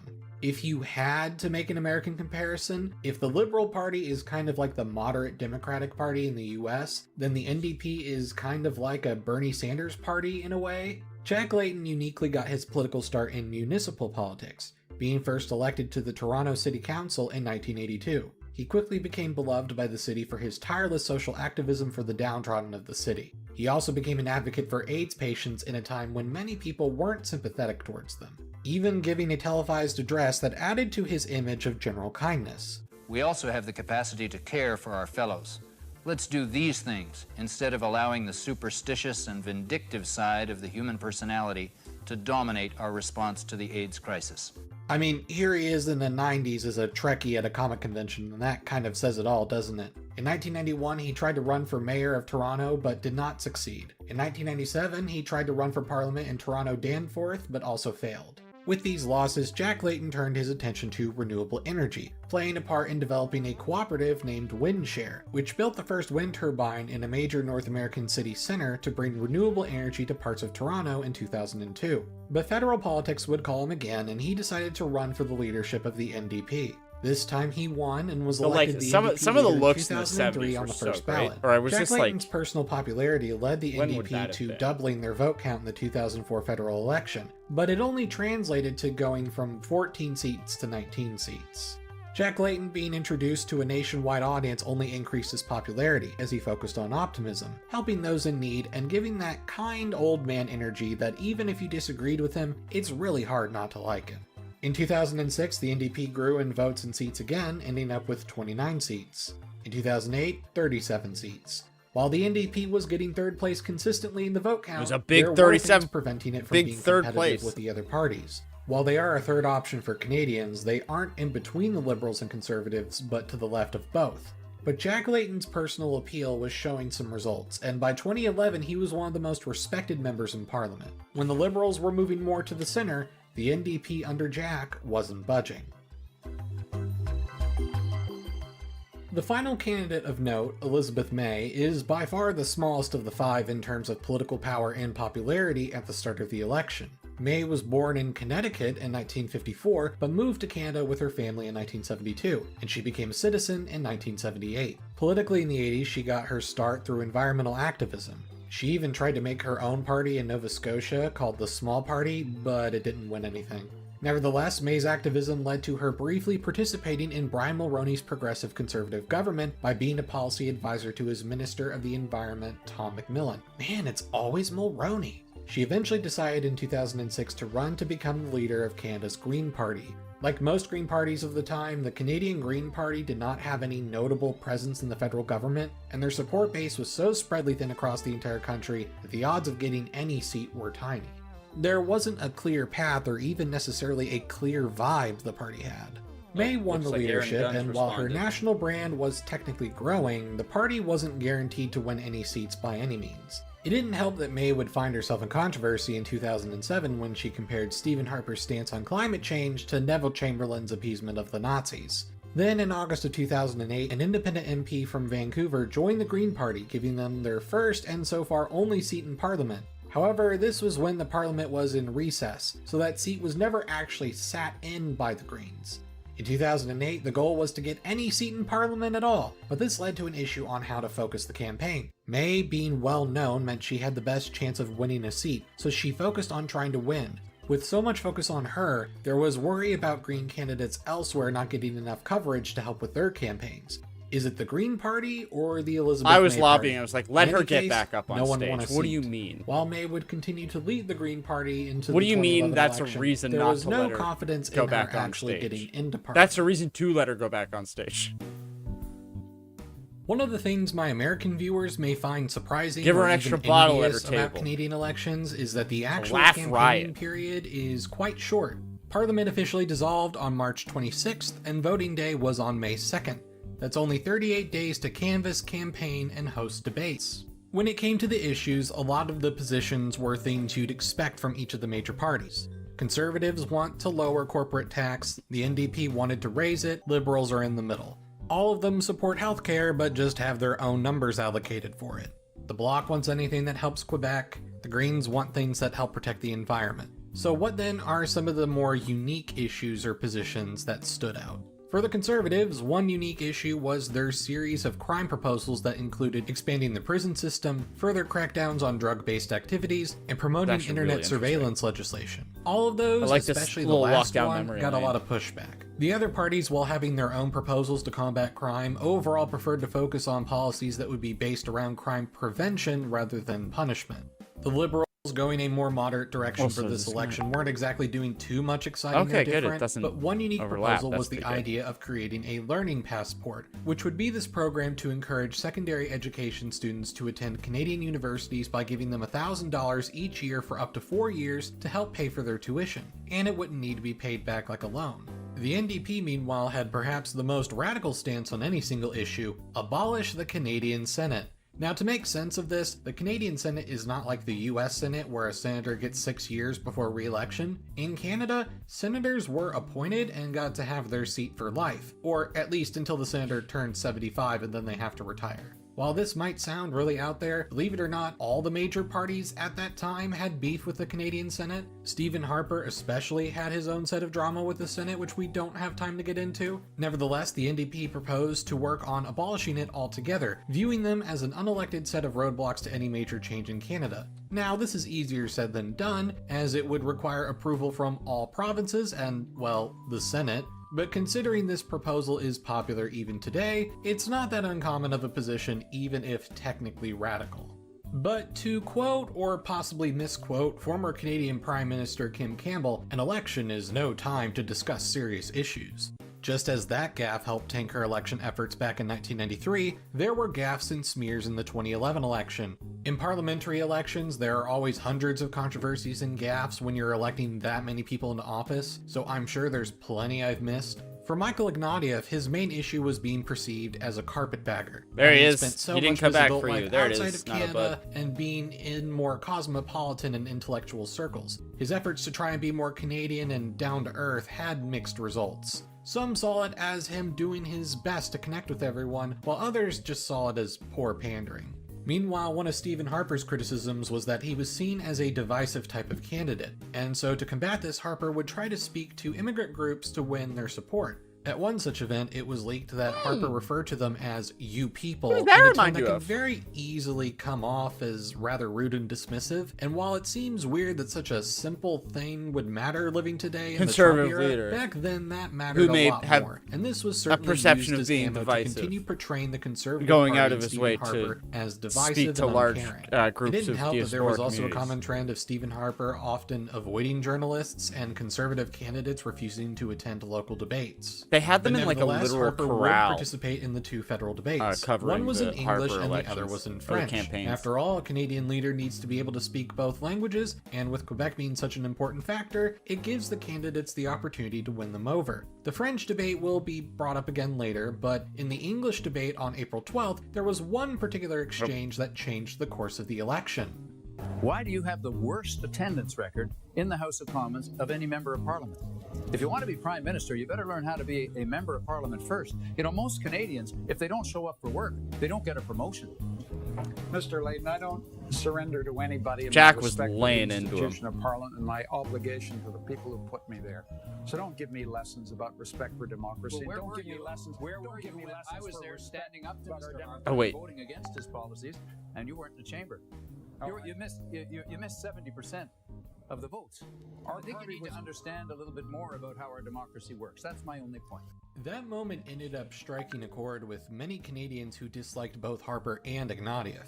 While the Greens and Bloc Québécois were also alternatives, Elizabeth May was notably not invited to the debates, while Duceppe wasn't a factor in the English debate like he was in the French one, coming off as the cranky separatist. There were a large number of people who disliked Harper's policies but found Ignatieff to be an ineffective leader. Layton spent a lot of the debate criticizing both, but refreshingly coming at it from a more, come on, we can do better sort of attitude. Layton criticizing Ignatieff's poor parliamentary attendance comes off as a disappointed grandparent rather than a hostile yelling opponent. Suddenly, the spotlight was on Layton, and within a week, the NDP caught up to the Liberals in the polls. Then within another week, the NDP surpassed the Liberals and reached a higher polling average than the Liberals ever had the entire campaign. Jack Layton is just doing what he's done in previous elections, in that the exposure to his kind grandpa personality was making him a very likable candidate, and therefore increasing support for the NDP.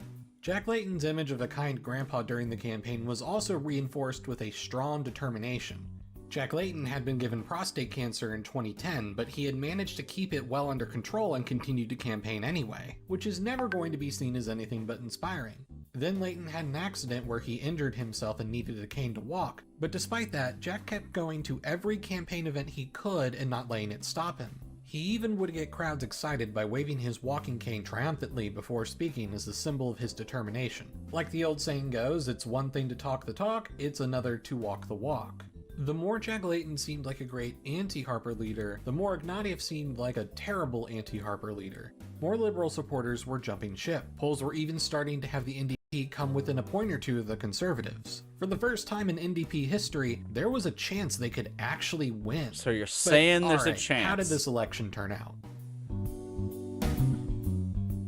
On May 2nd, people went to the polls, and as I alluded to in the beginning, the main overall result wasn't a terrible shock. Stephen Harper won the most votes in most seats, but he also finally won the majority government that he had been desperately wanting with 166 seats. The bigger shocks, though, were everything else. For the first time in Canadian history, Jack Layton and the NDP won second place in votes and seats, nearly tripling their seat counts to 103 seats, becoming the official opposition. The Liberals, meanwhile, lost half their seats and only had 34 seats, the worst showing in their party's history. Even worse than the Liberals, the Bloc Québécois lost nearly all of their seats, dropping down to only 4, losing official party status, meaning next time they wouldn't be given any federal election funds. Then, in a surprise result, Elizabeth May won her seat, giving the Green Party its first elected seat. The surprises continue when looking at the map. The red color used by the Liberal Party is replaced by seas of blue and orange for the Conservatives and NDP. But most notably, the NDP shockingly won a landslide in Quebec, winning 59 of its 75 seats. To help explain why this is both shocking and a big deal, I've brought the YouTuber Ravignon to help explain what happened in Quebec. Hello! I am Ravi from the YouTube channel Ravignon. If you've heard from me before, it's probably because of a 3-part History of Quebec series where I talk about, well, Quebec, and I'm here to do some more of that. Oh, hell yeah. We want to understand why Jack Layton was so popular during the 2011 Canadian federal election among French Canadians. To summarize, it mostly comes down to short and long-term mistakes of his competitors. This cleared the path for the NDP to take a shot in a federal Which is election, weird, and the NDP did a very good job. You could almost argue that, Let's like, explore it. because Carney's doing so weirdly good in Quebec for a guy who's not that great at French. Paradoxical concept. It's a party that supports the independence of Quebec and would rather see it out of Canada, but it participates in it's like Canadian federal elections. English Canada is like, well, he's got his French isn't great, and that's probably gonna hurt him in Quebec. And a good chunk of Quebec turns around and says, in French, how dare you disrespect the God King? Long may he reign, Mark Carney.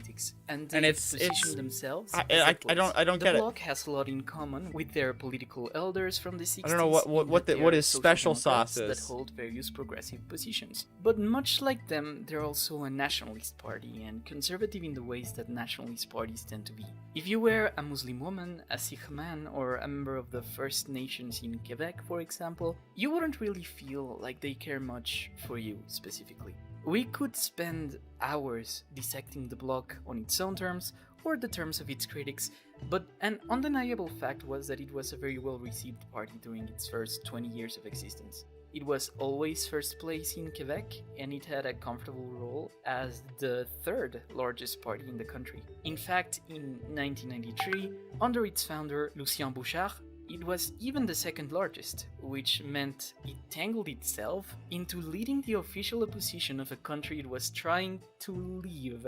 Funnily enough, the Bloc won the majority of Quebecois federal seats every single election up until 2008. And it's precisely this next one we're concerned with. The starting challenge is that in any kind of situation, it's hard to be a political party advertising itself for the 7th time to voters, and it gets even harder to reach out to the public in an election most people felt shouldn't have happened. In Quebec, Stephen Harper had a withdrawn approach that contributed to his mandate in the province. Early on, he had tolerable approval numbers for a federal conservative, and in 2006, he passed the Québécois Nation motion, which outlined a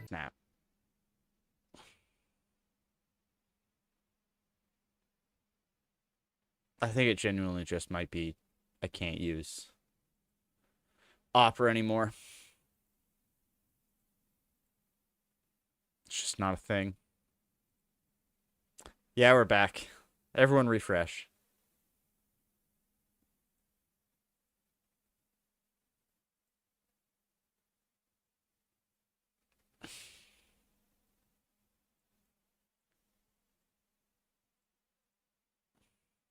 fought for throughout the 80s and 90s. Still, the Harper government had very sour sources of friction with Quebecois society. Quebec was, and is, largely in favor of abortion, gay marriage, and green policy that moves away from oil, all which Harper had expressed himself against. The Quebecois were also very opposed to the American war in Afghanistan, which Harper was trying to get Canada more involved in. As time moved on, the differences got worse, and Harper lost more and more of the few graces he had. Importantly, for a Canadian context, Harper was uncomfortably close to this Bush-era Republican Party Christian conservative politics. So, as his social policy started getting more ambitious and funding to Quebecois cultural promotion initiatives was cut, Quebec would rise to strongly reject the Conservatives. In the 2011 election, less than 20% of Quebec voted for the Tories.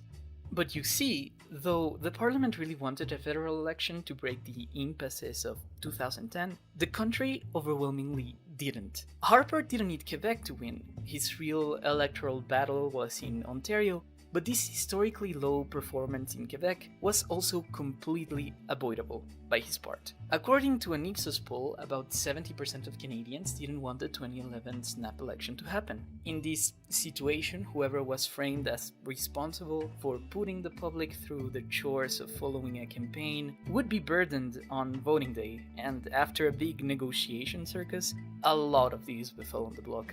Though the Bloc reflected most of Quebec's differences with the Harper government, they are a permanent opposition party by design, and they don't get things done by being in the government but by making pro-Quebec policy, as they see it, necessary to break important impasses. This is a coherent strategy, but it's not really an encouraging thing to put on a banner, is it? It's a strategy of no promises management. Management open to opportunities wherever they might come from, like an increasingly unpopular prime minister in your runnings. For millennials, the Bloc was also especially lame. At this point in time, younger voters also disliked the Bloc because if you were born in the 90s, like Merkel in Germany for kids in the 2000s, they were the only federal representatives you knew from childhood to adulthood. And people who wanted change, whether to the left or the right, were not going to get behind Duceppe. Knowing this, and doing what the Bloc does, when the Harper government was about to lose the no-confidence motion, the Bloc approached them with what was essentially a ransom. Duceppe told the Conservatives that he would save them in exchange for $2 billion for various tax compensations in Quebec. Duceppe also added that even with the money, this was still not a guarantee that the Bloc would support the next government budget, so the Bloc was basically opening a door for further rescue payoffs down the line. Harper, seeing this for what it obviously was, didn't take the bait. Instead, the Conservatives framed the Bloc as traitors in blackmail. The Bloc were quite literally selling their votes to the government or the opposition if they could get some scrap out of it, the Conservatives argued. And I mean, this was half true. Since they couldn't get their massive payday out of Harper, the Bloc supported the no-confidence motion, essentially attaching themselves to the list of reasons behind this very unpopular election. Immediately after that, they campaigned on a "the other guys are worse" kind of deal. Instead of bringing attention to their policy achievements in Quebec, which they had, the Bloc felt like running as the only option to prevent a conservative majority government, when, as we've discussed, they were quite willing to work and even continue the Conservatives' shelf life.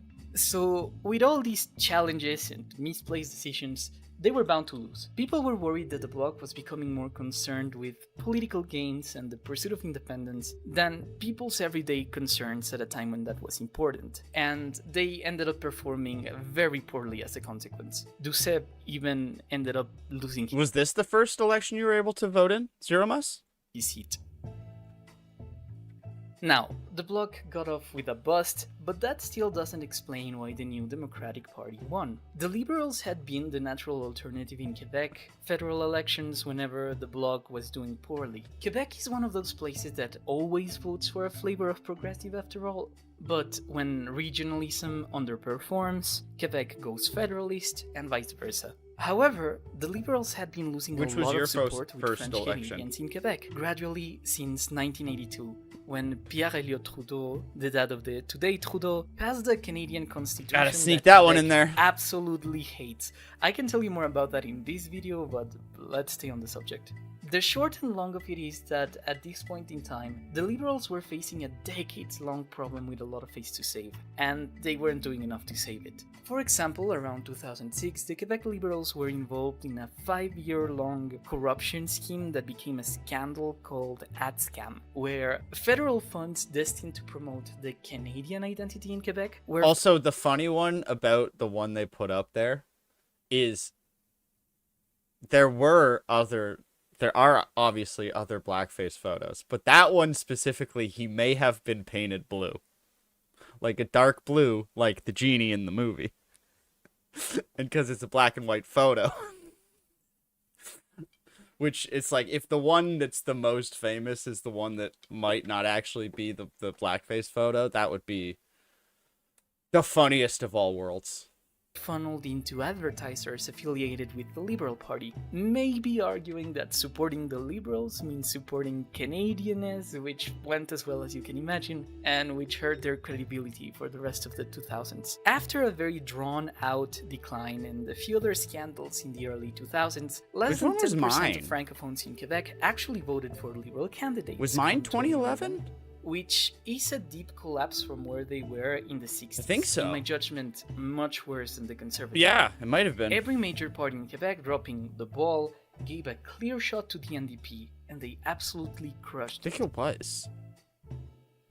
It's hard to understate how much of their success was just Layton's personality. Layton was charismatic, funny, and very fluent in French. Yeah, it was. His history of activism and just his general demeanor contrasted a lot with Ignatieff and Harper, who were more groomed and more controlled establishment politicians. Layton, by comparison, was perceived as someone who was in the politics game. Current Mayor of Toronto, Olivia Chow. His struggled with cancer since 2010, and his insistence to campaign despite it also made clear he was really invested in everything he did, which worked wonders for an NDP that had never broken ground in Quebec. Though the NDP is explicitly leftist, which works well with Quebec's political sensibilities, it has a Western Canadian, English Protestant texture that proved to be a difficult, almost insurmountable challenge to get elected in the majority French province of Quebec. If anything, Layton's greatest success in the more tactical aspect of politics was breaking that scheme. By professional and popular consensus, Layton also won the French language debates. He even did something amazing, something that every politician wants to do, a memorable one-liner, a zinger, the "because you'd be in jail" moment of Trump versus Hillary in 2016. In a moment when Doucette said that voting for the Bloc was the only way to stop Harper, Layton kind of grinned at him, pointed at Harper and said, "But look, he's still there," which was a powerful point. If you weren't thinking too deeply about the conversation, it was just funny. But if you were, the point being made is that whereas the NDP could remove Harper by forming a Canadian government, the Bloc could not. So their whole campaign pitch as the only option to stop the Conservatives was flipped on the Bloc, and in a very artful way. He also called the Bloc a hockey team made of defensemen only, which I found equally poignant and funny. And there were, of course, some other things that the NDP did very well. As they started to get popular in Quebec, they mobilized to bring attention to their official stances on the province, outlined in an older document called the Sherbrooke Declaration. The NDP made clear that it was federalist and believed in a united Canada, but also that they were fine with asymmetrical cooperative federalism, where Quebec's differentiation would be accepted in a plurality of differentiated provinces. Unity doesn't mean uniformity, the text reads. Sherbrooke also outlined that the NDP would accept the results of a Quebec independence referendum, would it happen. On top of that, aside from Layton, there were some very good local candidates and campaigners that did their own part of the job very well. The end result of all these good moves for the NDP got them a very big victory in Quebec, with 59 out of the possible 75 seats, almost 80% of Quebec's representation. Still, this wasn't enough to win. Federally, the NDP gathered 103 seats, but the Conservatives gathered 166, which got them the so-teased majority government that the Bloc was trying to prevent. Importantly for the NDP, Carney has the charisma of a they ham now were sandwich. a party with federal ambitions, which had over half its representation coming from a very regionalist province of the country. What would they do to be able to grow from there? Or more importantly, would they be able to do that? That is another story. But what's really important is that Layton proved that Quebec is willing to try federalism, provided that federalism feels safe and accommodating to its short and long-term national interests. The NDP's 2011 campaign paints an optimistic picture for supporters of Quebec in Canada and what could be possible. But it also suggests a type of federalism that is really controversial. So much so that it might have been one of the reasons why the NDP had a tougher our time in Ontario. If Canadian federalism has to be loose, then maybe it wouldn't be much of a federalism at all in the minds of lots of Canadians. In any case, that's what Layton tried, and that's how Layton won Quebec. Back to the show. Thanks, Robbie. So basically, whether federally as a whole or provincially like in Quebec, so much of the Canadian political landscape had seemingly been turned on its head, at least conventionally. For the Conservatives, after nearly 2 decades of being out of power, they were able to get back in with a more concentrated vision than under Mulroney, despite being told it would never happen. For the NDP, after over 4 decades of being told they would never break out of being a small party, skyrocketed to the opposition. Elizabeth May proved a Green can actually win a seat.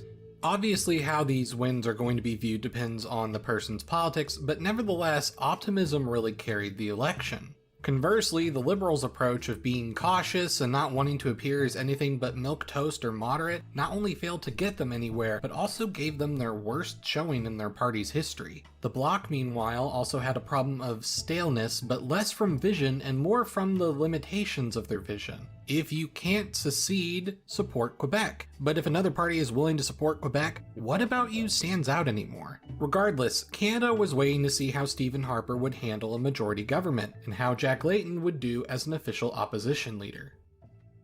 Well, good afternoon. On February the 5th, 2010, I shared with Canadians that I, like 25,000 other Canadian men every year, had been diagnosed with prostate cancer. I have received overwhelming support. I undertook a series of tests at Princess Margaret Hospital here in Toronto. My battle against prostate cancer, as it turns out from these tests, is going very well. My PSA levels remain very, very low. However, these tests, whose results I received just last week, also indicate that I have a new cancer, non-prostate cancer, that's going to require further treatment. On August 22, 2011, Jack Layton died from his second battle with cancer at the age of 61. The outpouring of grief was everywhere, and the level of admiration and respect that Layton had built with his friends, peers, and even opponents was very evident. Prime Minister Stephen Harper not only expressed his sadness at the news, but even gave Layton a state funeral, making Jack Layton the only leader of the opposition to ever receive such an honor. Whenever any figure as beloved and respected as Jack Layton dies before their trajectory seems to be finished, it's very easy to also be saddened by imagining what Canada potentially missed out on, even if we'll never know for sure, especially given how depressing, cynical, and awful politics are now just about everywhere. Layton's hopeful optimism not only highlights those differences, how's it going? but can almost feel like a bygone era that we can never return to. Obviously, the world is complicated to say the least, and no single man can make a utopia. But that kind of misses the point of Layton's philosophy in the first place. In Layton's letter to Canadians released by him 2 days before his death, it ends with the perfect summary of his creed. My friends, love is better than anger, hope is better than fear, optimism is better than despair, so let us be loving, hopeful, and optimistic, and we'll change the world. So what happened in Canada for the next election? Did the NDP continue their growth? Justin Trudeau will be a majority government tonight. Ah, right.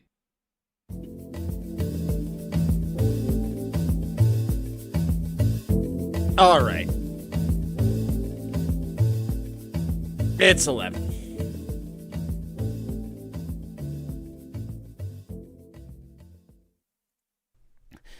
I'm going to ask a question here, and I need you all to stay with me.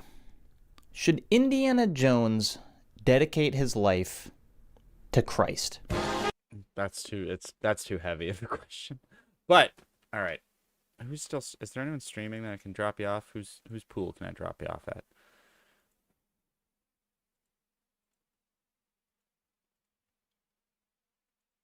No, don't.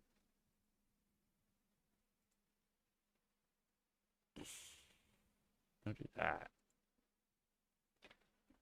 Anyone streaming? Who's good?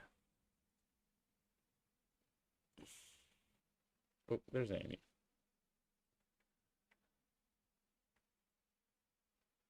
Amy's a decent person to raid. Let me ask you about Florida.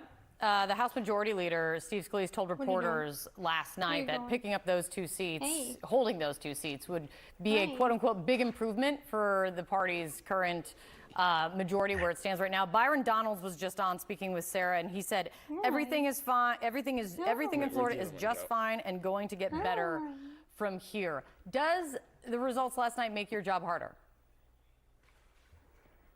No, in Florida, I mean, I hope no one falls down from being so dizzy from that kind of spin. I mean, look, when you have 10 to 20 point shifts, fear-based mind control Florida, is used daily. you know, there's a reason. When you have the Commerce Secretary, a billionaire, telling people if they don't get their Social Security check, like his mother-in-law, that they can, they wouldn't call. All right, everybody. You're a fraudster.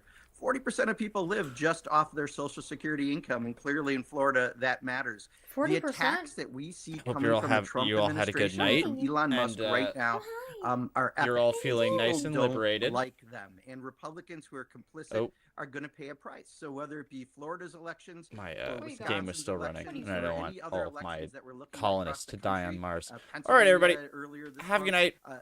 This Good is night. all, Good luck. That the Republicans had better And to YouTube, same to you. Like and subscribe.